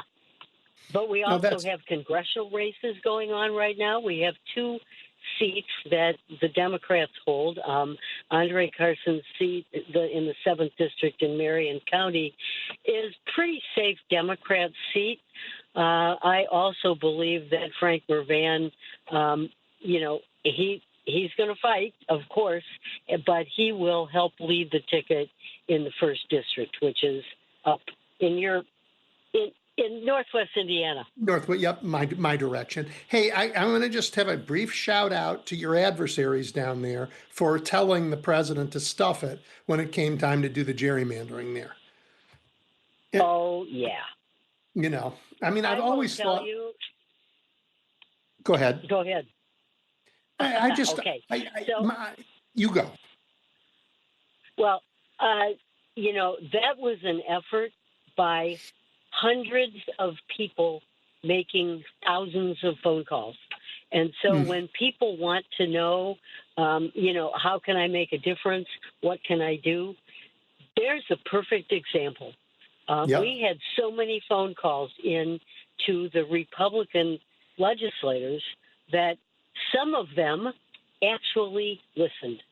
They heard their constituents. They knew they didn't want to do this. They knew they shouldn't do it. And we defeated that piece of garbage. I'm proud of Indiana for that. I am. I really am. Hey, look, very few people know what a state party does. And among those very few are probably some of your first-time candidates. You have all these candidates. They all need support. At the same time, like, there is very little money in state Democratic parties, particularly in red states. It's just very hard to raise. So how do you meet the demand? How do you help the candidates? Well, it's interesting. I was just having this conversation. A lot of people, groups, they're interested in giving money to candidates. Yes. That's cool. But, state party is not, it's not such a sexy ask, right? So I have to tell them what it is that we actually do, because we have a relatively small staff of 6 people, but everything that we do is to support the candidates. And let me just give you and the listeners an example. Candidates go out, they raise money, they want to send mail pieces. Well, the bulk mail permit can only be run through the state party. So every time somebody sends over a piece of mail that they want to send out, we have to look at it. We have to examine it for compliance, because there are so many federal rules that say what you can and cannot put in a mail piece. So we examine it for compliance. Once we get everything done, then we have to get the checks. And somebody's always writing a check for the wrong amount. And that's another 3 phone calls. And then we have to, get the piece actually to the printer, because it has to go out in our name, in state party name. And then we get the piece back from the printer, and it goes out. And then, we have to pay. So every one of those pieces of mail takes, at least an hour's worth of phone calls, right? Sure. And we send out, imagine 1,000 pieces of mail that we're going to send out by November. It might be more. So it takes our staff a lot of time. We train people. We train these first-time candidates how to run a campaign. We tell them how to set up a campaign account, how to raise money. I mean, the state party is really the backbone, the skeleton, if you will, of what all these campaigns need. Yeah. And the chairman of the DNC is a former state party chair, Ken Martin. Yeah. And he Yep. took a lot of heat nationally for not focusing on Washington right away, but instead trying to support state party chairs. Do you feel that? Absolutely. Yeah. A lot of, well, in a red state, so red states, for example, got a bonus. Every state party gets a certain amount of money from the DNC, but red states, knowing that, you know, we're needier, actually got a bonus. They've also done grants for helping state parties do better messaging, change their messaging, you know, just there's been a tremendous amount of focus from the DNC, especially last year and this year, on helping state parties. Yeah, I mean, it's so important. I mean, I look at, you know, around the corner from you up in Wisconsin, the change from when Scott Walker was governor and the Republicans had a trifecta to breaking their gerrymander, winning Supreme Court races, then breaking their gerrymander, electing a governor, and now you know, winning the legislature back, which I think will happen now, was largely because people believed in and supported a state party that worked from the ground up to give everyone who wanted to help an on-ramp so they could get involved in making their community better. And that's, I know, what you're trying to do. It's just enormously hard to do and expensive. It is a tremendous amount of work, and we've got a great staff. Yeah, yeah. All right, I want to go one other place with you. Like, I wish the national media would spend time getting to know the Indiana Democrats. I mean, don't get me wrong. I think Zohran Mamdani is a fabulous mayor for New York City, but I don't think his leadership would be an easy fit in Indianapolis. And similarly, you have great Democrats in Indiana who may not be so successful in New York. We're a big tent party, and that's confusing to people. So you're running Democrats who love their communities, who know the assets in their communities, what they have to build upon, and who understand what their neighbors need. That local focus gets lost in a national press that wants to define Democrats as some monolith in the mold of the most famous Democrat they have seen in the last 10 minutes. Right. Yeah. No, I mean, it used to be said that all politics was local. But that's sort of dissipated over the last, I don't know, maybe 10 years or so. And I have so many people at home that I know who only listen to national politics. And I say to some of these friends, yeah, but do you have any idea what's going on in the state legislature? No. So it's a little disheartening. I think that partly it's because the news media and what they hear is pretty much focused on national politics, and what's going on around the world. So we're trying to, you know, the little local papers who talked about, hey, what your county commissioners are doing, or what your local sheriff's plant, we're just not hearing from them so much. And so it's important for these guys to be out in the community making more noise. Yeah, because state government is enormously important in our lives, and local government impacts us every day. Every day. It's not as abstract as Washington. That's right. That's right. Well, so this coin has another side, Karen. The other side is that, you know, I mean, like Indiana's Republicans, similarly, they're not completely in sync with MAGA and all the crazy stuff coming out of the administration, but that's what people see from Republicans. And candidates in primaries tend to have to run towards their president, I guess. That's given the sinking popularity, even in Indiana, of Donald Trump. That's got to help you this year. Oh, Absolutely. I mean, uh, I've been around the state political for 20 plus years. And for the first time, I am seeing the Republican Party publicly at each other's throats. They are, they are having an intra-party war that I have never seen before. When I was in the legislature, the people, the Republicans in the state Senate, they would go to their caucus room. They would hash out their differences, but they would come out unified. Well, that's fallen apart. Help me understand that. The civil war they're having is between being conservative, as you and I have known it for a long time, and being absolutely crazy. I would agree with that. Yeah, I have a lot of Republican friends down in Indianapolis, and as I do here, many of them say to me, my party's not my party anymore. My party left me, and they don't know what to do. So some of them are fighting back, trying to, win back their party.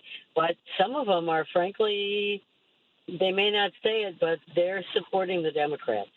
Well, they can't get America needs a right of center and a left of center party. I mean, we Democrats, if we were the only party in the country, we would get things wrong, as any one party in power always does. We need the competition of left and right in America, but we don't have that with MAGA because they're not a left-right party. They're an authoritarian My party. way or the highway party? Yeah, my way or the highway. And by the way, you can bribe me and I may change my way. Right. So the good Republicans, the patriotic Republicans in your state, if they want to get their party back, they have to make sure that the MAGA wing dies. And that's, if they all stay home this election, you know what? That's a patriotic thing to do. They're having a real problem right now, and it's so apparent that they're having an internal problem. But at the same time, we've got, I keep being asked to speak, at various things, and I tell people, hey, I just want to say a few words. I want to say a few Republican words. Here's a few: Doge, ICE, gerrymander. These are the Republican words, and every one of those words comes with a whole story, and none of those stories have done one damn thing to do anything positive for your life. And so, the Democrats are coming up with their own words, and it's the words that mean things to people every day. Health care, child care, yes, fair wages, regulated utility prices. So people are coming out, and they're mad about all those Republican words. So I think we're gonna see something here that we have not seen in a generation. Well, I remember Barack Obama campaigning in Indiana, and he did pretty well. Yep. That was a long time ago. That was a long time ago. It was 18 years ago. Yeah, I think. But I think right. people who write Indiana off are making a mistake, I think.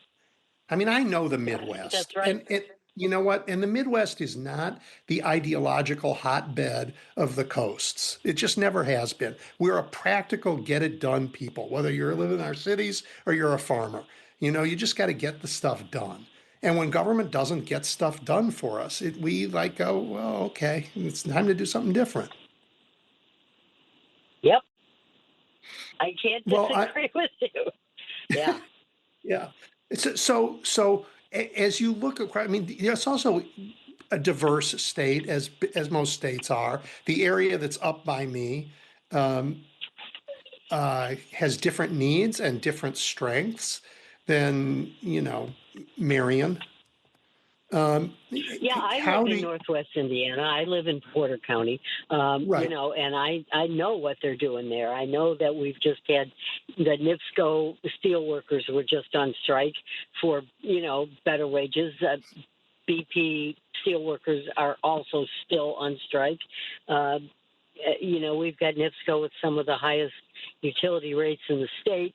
But then, you go down to southern Indiana and the word Argentina, that $20 billion word Argentina has Yep. made a lot of people down there really angry. Yeah, I bet. So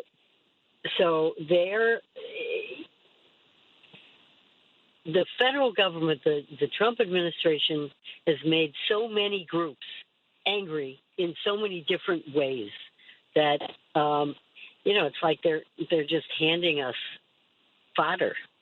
So, but Karen, where do folks, I know up here, but downstate, what media market is that? Where do folks get their information? Local papers are gone. Where do they, because they're not going to hear Argentina on Fox News. They're going to hear it from the Democratic candidates you finally have got running in all these districts. But like, what's the And they're media also going environment? to hear it from the fact that they can't sell their soybeans. I Oh, mean, there's that. they Yeah. didn't have to hear this in the news. It's come to roost, when they can't sell their crops. But it is true that a lot of the local news outlets, the traditional news outlets, are gone. Yeah. And most people are getting their news one way or another from social media. That's just become a reality. Yep. So, Yep. Well, so I bet you and the state party are learning how to be players on social media now in a new way, and that's important. It's really important. well, yeah, I think that Barack Obama taught all of us that. News has changed over the years. I was just a child, but I remember the first televised presidential debate was between Nixon and Kennedy, and Nixon lost the election because of it. And Yeah. Obama won his election because of a sea change in how we get our news and how we talk to each other. Yeah, and I hope that you've got a team that's going to help take advantage of that in this coming election because I just love the Republican words thing. That is like the greatest thing I've ever heard. I'm going to be talking about that for a while. Well, I've got That some is more fabulous. words. There are lots more words. We can talk about Minnesota and the tragedy that happened there. I mean, the words go on. Doge is my favorite. They had to make that word up, but I know people who are still out of work in Yeah. Indiana because Wow. Ron followed Trump's lead and cut Indiana state employment, to the bone. So, And those, I've worked in government as you have. The people who work in government aren't lazy. They work hard. They do the people's business. And when you get rid of them all, the people's business doesn't get done. Things that people need don't happen. Phone calls don't get returned when there's a tragedy and you need your government to do something. Emergency assistance doesn't have it. Farmers can't get answers. It's really these governments in America. I hope the era of hating our government we can hate the administration. God knows I do. But I don't hate our government. I think the government does fabulous things. well, I wouldn't have stayed in government work for the past 20 years if I didn't agree with you. Yeah.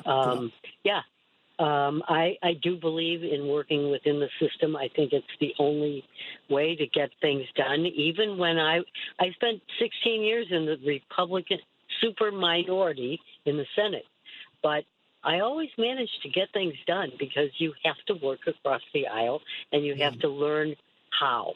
How to do it. And yeah. Well, Karen, and I'm in awe again of the slate that's out there, of the energy in the state. I am optimistic for Indiana. and that makes me optimistic for the country.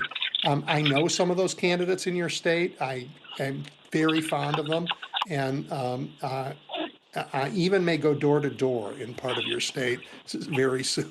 So Okay, I well, love. if I can just end with one piece of bad news. And the bad news is that Indiana is, I like to say, number last in the country in voter turnout. And that's one of the things that I have been trying to work so hard to instill in people's brains this year is this is too important to stay home. You have to get out there and vote and bring all of your, friends and children and dogs and cats and, everybody has to come out. Yeah, I mean, right. If you think you've done their democracy a favor because at the end of the day you're anxious and angry because of the news you've read and you're exhausted, guess what? That's not work. You want to feel better, actually. Go out, knock on doors, talk to your neighbors, and bring them all out to vote. I promise you'll feel better and it will make a difference. Yep. Karen, thank you Well, so much. And well, wait. No, let's you not do bet. that. If there's anybody here who is hearing us now who wants to support the Indiana Democratic Party, how can they do it? It depends on where you are. The easiest way to do it is to call your county chairman and ask them how you can volunteer on a local basis. What local officials or candidates need your help? If that doesn't work, you can go to the Indiana indems.org website, sign up, and we'll put you to work. Also, if you don't live anywhere near Indiana, go make a contribution. Can you contribute through your site? Oh, yes. Go to ActBlue, indems.org. All right. Send Karen a this is check. not the She'll put it to spring good pledge drive, use. but Send a check for everybody listening. We'll send her a little something. It will help drive turnout in Indiana, and that will make a difference. absolutely. Thank you, Thanks Karen. for having me. You bet. I really appreciate this. I hope I talk to you again. Okay, great. Thank you. You bet. All right, everybody, we're going to take a quick break and your calls when we come back. And I'm back to the old number, 773-763-9278 when we come back. Welcome back to Edwin Eisendrath's It's the Democracy, Stupid on WCPT 820. Okay, last week I told you to change the number on your speed dial. I was wrong. It was only for last week. So go back and fix your speed dial. 773-763-9278. Jim's already done it. Kick us off, Jim. Hi, Edwin. If they approached me with a $400,000 bet that they were going to kidnap the president of Venezuela, I'd retort with, what about capturing the abominable snowman? You think you've got a chance to do that? I'll give you about I got 2,001 on that one.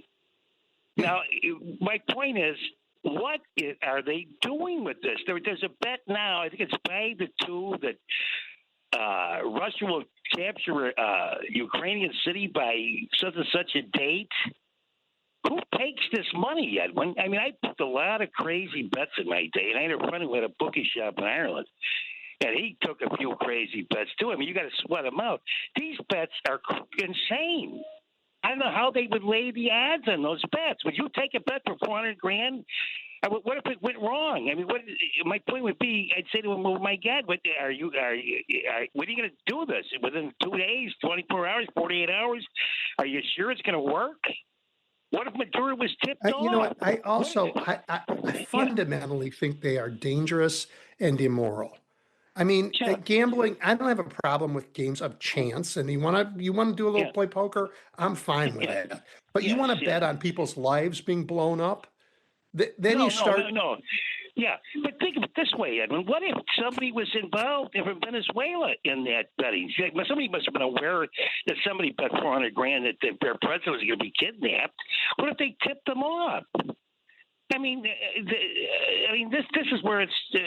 I don't know how an Army person who's apparently he was the engineer of this operation. I mean, they talk about endangering an operation and everybody else in it. My God, it'd be like, it'd be unbelievable. Like Robert E. Lee at the Gettysburg. You know, he's going to tip off. He's going to make a huge bet that, on the second day they're going to take Marvin Hill. You know, I mean, it's just insane. But these bets, and then these oil bets are insane. It was $1 billion bet in 10 minutes before he makes the announcement. That's why when we take the House, it's going to be just another where you have to put everybody on the hot seat. Everybody's going to have to hit the hot seat. Anyway, Edwin, great show today, and thanks for taking my call, Edwin. Thank you. Of course. Thank you, as always. I love that you like them here to kick us off every week, and I think it's great. Let's see. Forgive me. Dave, you're next. Hey, Edwin. Yeah, like when you're a guest, you guys are talking about the government and stuff. Well, reading today about the Coast Guard families, they say they feel forgotten amid this shutdown right now for the last 2 months. That Congress, not having to fund the Department of the Homeland Security, which oversees the Coast Guard. The resulting partial government shutdown has caused fear and uncertainty for many Coast Guardsmen and their families. And Admiral Kevin Lundy, the commandant of the Coast Guard, warned Congress during an April 16th hearing that the service has been unable to pay 5,000 utility bills due to the shutdown. He added more than 100 providers have threatened to cut off electricity and water to our Coast Guard stations and air stations. And fear of the next paycheck and not coming, these families concerns people. Their fears that as a branch of the armed forces defending the nation haven't been funded for 69 days, and the personnel and their families are worried about whether they'll be paid next month. And then out-of-pocket expenses, even though active duty Coast Guardsmen have been paid during the shutdown. They're having to pay for things that would normally be covered, like tuition and moving expenses. And like this one family in the story, her husband has paid $1,400 for classes he's taking, graduate school classes for a degree he needs in order to be promoted. But his tuition assistance was cut off as the result of the shutdown. And this family is also scheduled to move in June, but the Coast Guard has told them that the services cannot provide them with monies in advance to cover the moving expenses. And while they can reimburse those costs, it could take up to a year before they are reimbursed. They added during their last move, they spent about $3,000 on hotels, gas, and other expenses and that. And lastly, you remember when Trump was in that first term, when he was having that hissy fit because they weren't going to let him have the monies, to build that wall from the military stuff, and he did that, what was it, like 85-day shutdown? And back then, the Coast Guard, and that they had to, families had to go use food banks, stuff like that. So. Oh, yeah. Okay. So I have a lot to say about this. I'm glad you brought it up. First, it's a tragedy. Yes, again, when our government does things that matter to us, and the people in the government are working for us, and to treat them terribly like this is unacceptable. And let's be clear why it's happened, because the Democrats offered to fund absolutely everything except the ICE and CPB portion of it, and we'll get to that in a second. And Republicans said no. They said no. And repeatedly, Democrats made that offer, and repeatedly Republicans said no, because they thought that this tragedy would put pressure on Democrats. But the reason why the shutdown exists at all is that this administration refuses to require that its officers, its ICE and CBP officers come into our cities. They refuse to make them follow the law. So they come in masked, armed, and dangerous. They terrorized Chicago. They terrorized Minneapolis. They killed Renee Good. They killed Alex Preddy. They tear-gassed whole neighborhoods. They brought a Black Hawk helicopter into a building in my city, and they refuse to say they will reform. So Democrats said, well, then we won't give you any money. And Republicans said, well, then we're going to make everybody hurt in order to put pressure on you. It's cynical. It's awful. We have to vote these felons out of office. It's really, they just are unfit for governing. And you bring up a very good example, Dave, because those sailors, whether they're the Coast Guard, who deserves to be treated like the professionals they are, helping us, and by the way, usually the ones who do the drug interdiction before we decided just to blow people up who are probably fishermen. We need to treat them well.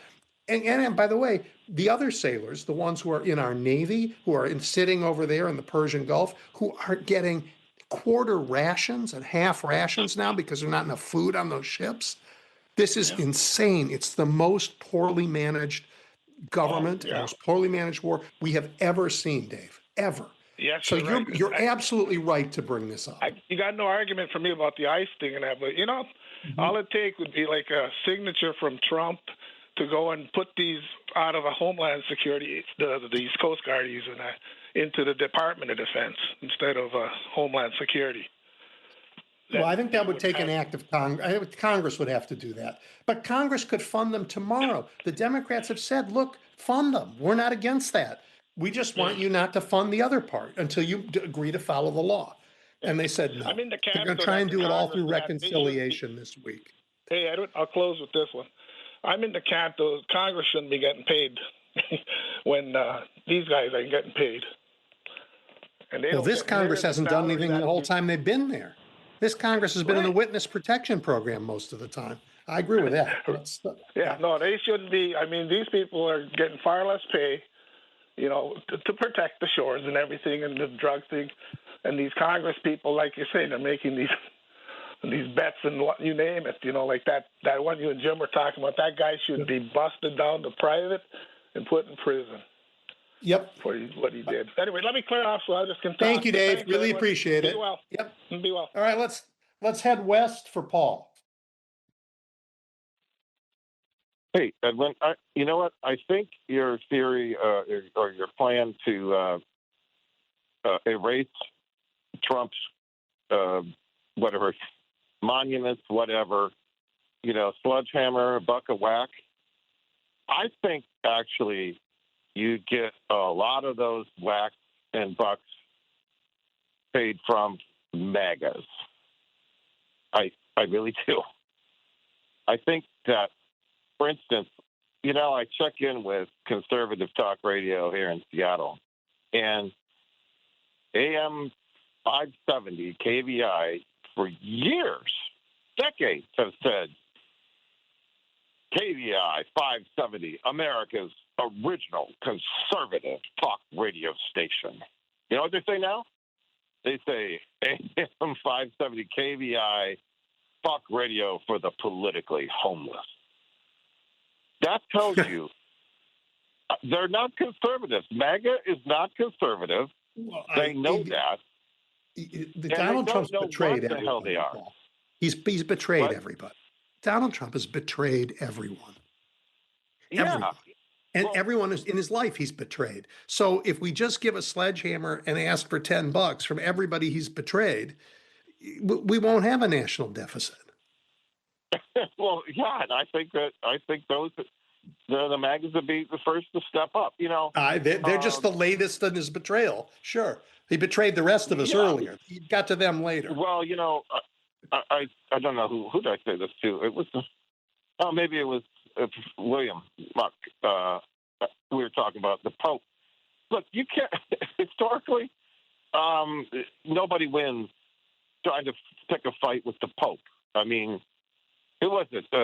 Philip of Germany, who stood out in the snow for 3 days begging forgiveness, tried to for the Pope. So it's a loser, and not to mention that you're picking a fight with 1.4 billion Catholics around the world.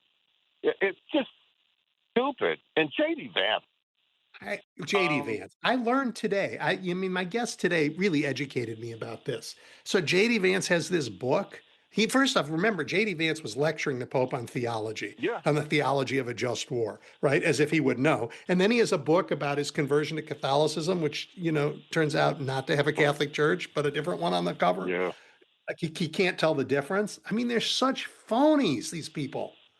Yeah. Yeah. It's amazing. And for the things that he said about the Pope, especially the Pope should stick to morality, the Pope should, whatever he said, these comments certainly do not reflect somebody who believes that the Pope is inerrant when speaking from chair, that kind of thing. He doesn't know anything about the theology of Catholicism, nothing. He knows nothing about it. I don't think he knows much about anything, or he's just very adept at making an ass of himself, and I think maybe that's just more the case, given where this comes from. But I think for Democrats to take advantage of this, their language is going to have to be stronger, more poignant, and speaking in an active voice. It's active as opposed to passive voice, which often leaves out the subject noun. It has to be. We are going to do this, right? I mean, we are the subject now, and we are going to make. And I think they'll pick a lot up from that. But this middle of the road kind of, we don't language. They won't get through really there is no middle of the road anymore. There's no milk toast space anymore. I don't know, policy-wise, I don't know what the middle is anymore. But people are going to have to be strong, as you say. They're going to have to say what they want to do. Look, I love the conversation I just had with the state Democratic chair in Indiana, Karen. I mean, when she said, I just want to say a few Republican words and began with Doge, I thought it was the greatest thing I've heard. Yeah, well, you know what? Speaking of Doge, the cut to the EPA, you think Trump was good for business? Well, he might be good for the business buddies that he has, the billionaire businesses. But a friend of mine who I've known for 40 years, since we met at Michigan State in 1986, he actually was my organic chemistry instructor. And he submitted a patent for the company. He's retired now, but he submitted this patent in, I think, November of 2024. Well, all chemistry patents have to first be reviewed by the EPA before they're forwarded to the Congressional Patent Office. And it normally takes about 6 or 7 months. Like I said, November 24, he's retired now, and the patent still hasn't come through, which means his company can't use this in the contract for the products that they're supposed to make for several number of companies, right? Right. I think Americans have to change their relationship with our government. We have to stop saying everything is, the problem with America's government. That's not true. I mean, you could get water from a well, you could build yourself a septic tank, but we came together and said, you know what? We're sick of having cholera. We're going to build sewer systems and clean water systems. And it was like the best thing we've ever done for public health. But it required that people were asked to pay taxes and hire folks to build these systems and maintain them over time. And it was a great thing to do for everybody. But now you listen to Robert Kennedy and he thinks, oh no, we should not ever ask anybody to make a sacrifice for public health. Don't bother with the vaccine. You'll get us all killed. Let me tell you real quick. It's J.D. Vance saying that he calls himself a Christian. Back in East Lansing, it was that same friend of mine. We actually went into the Peanut Barrel on a Friday afternoon. It was, just there were no tables, and we wanted to play darts and have some beer. Yeah, we went over. So we ended up sharing a table with two other guys, and played a couple games of doubles with them. And one of the guys was Irish. He was from Ireland, and the guy he was with apparently was just in there. I don't know, some undergraduate. And my buddy asked him, "So, what part of Ireland are you from?" And he said, "Oh, I'm from Belfast." And this other guy said, "Well, are you a Catholic or a Christian?" And this guy, he said, "Oh, F," and he got up and walked away. Yeah. Right. Yeah. Crazy. I said, Crazy. and then my buddy said, "Didn't you mean to ask him if he was a Protestant or a Catholic?" He didn't Yeah. even know that he's Catholic for Christmas. Crazy. Absolutely crazy. All right, Paul. Well, thank you as always. I appreciate your being part of this. Take care. Bye bye. You bet. All right, Scott, what's going on in Ohio? Hi, Edwin. Enjoy your show every Saturday. If I miss it, I catch it on Sunday.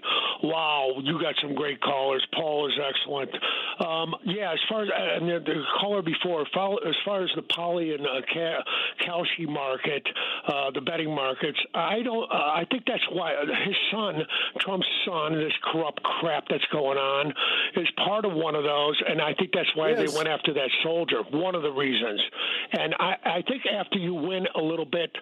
They start cutting they won't allow you to place these large bets.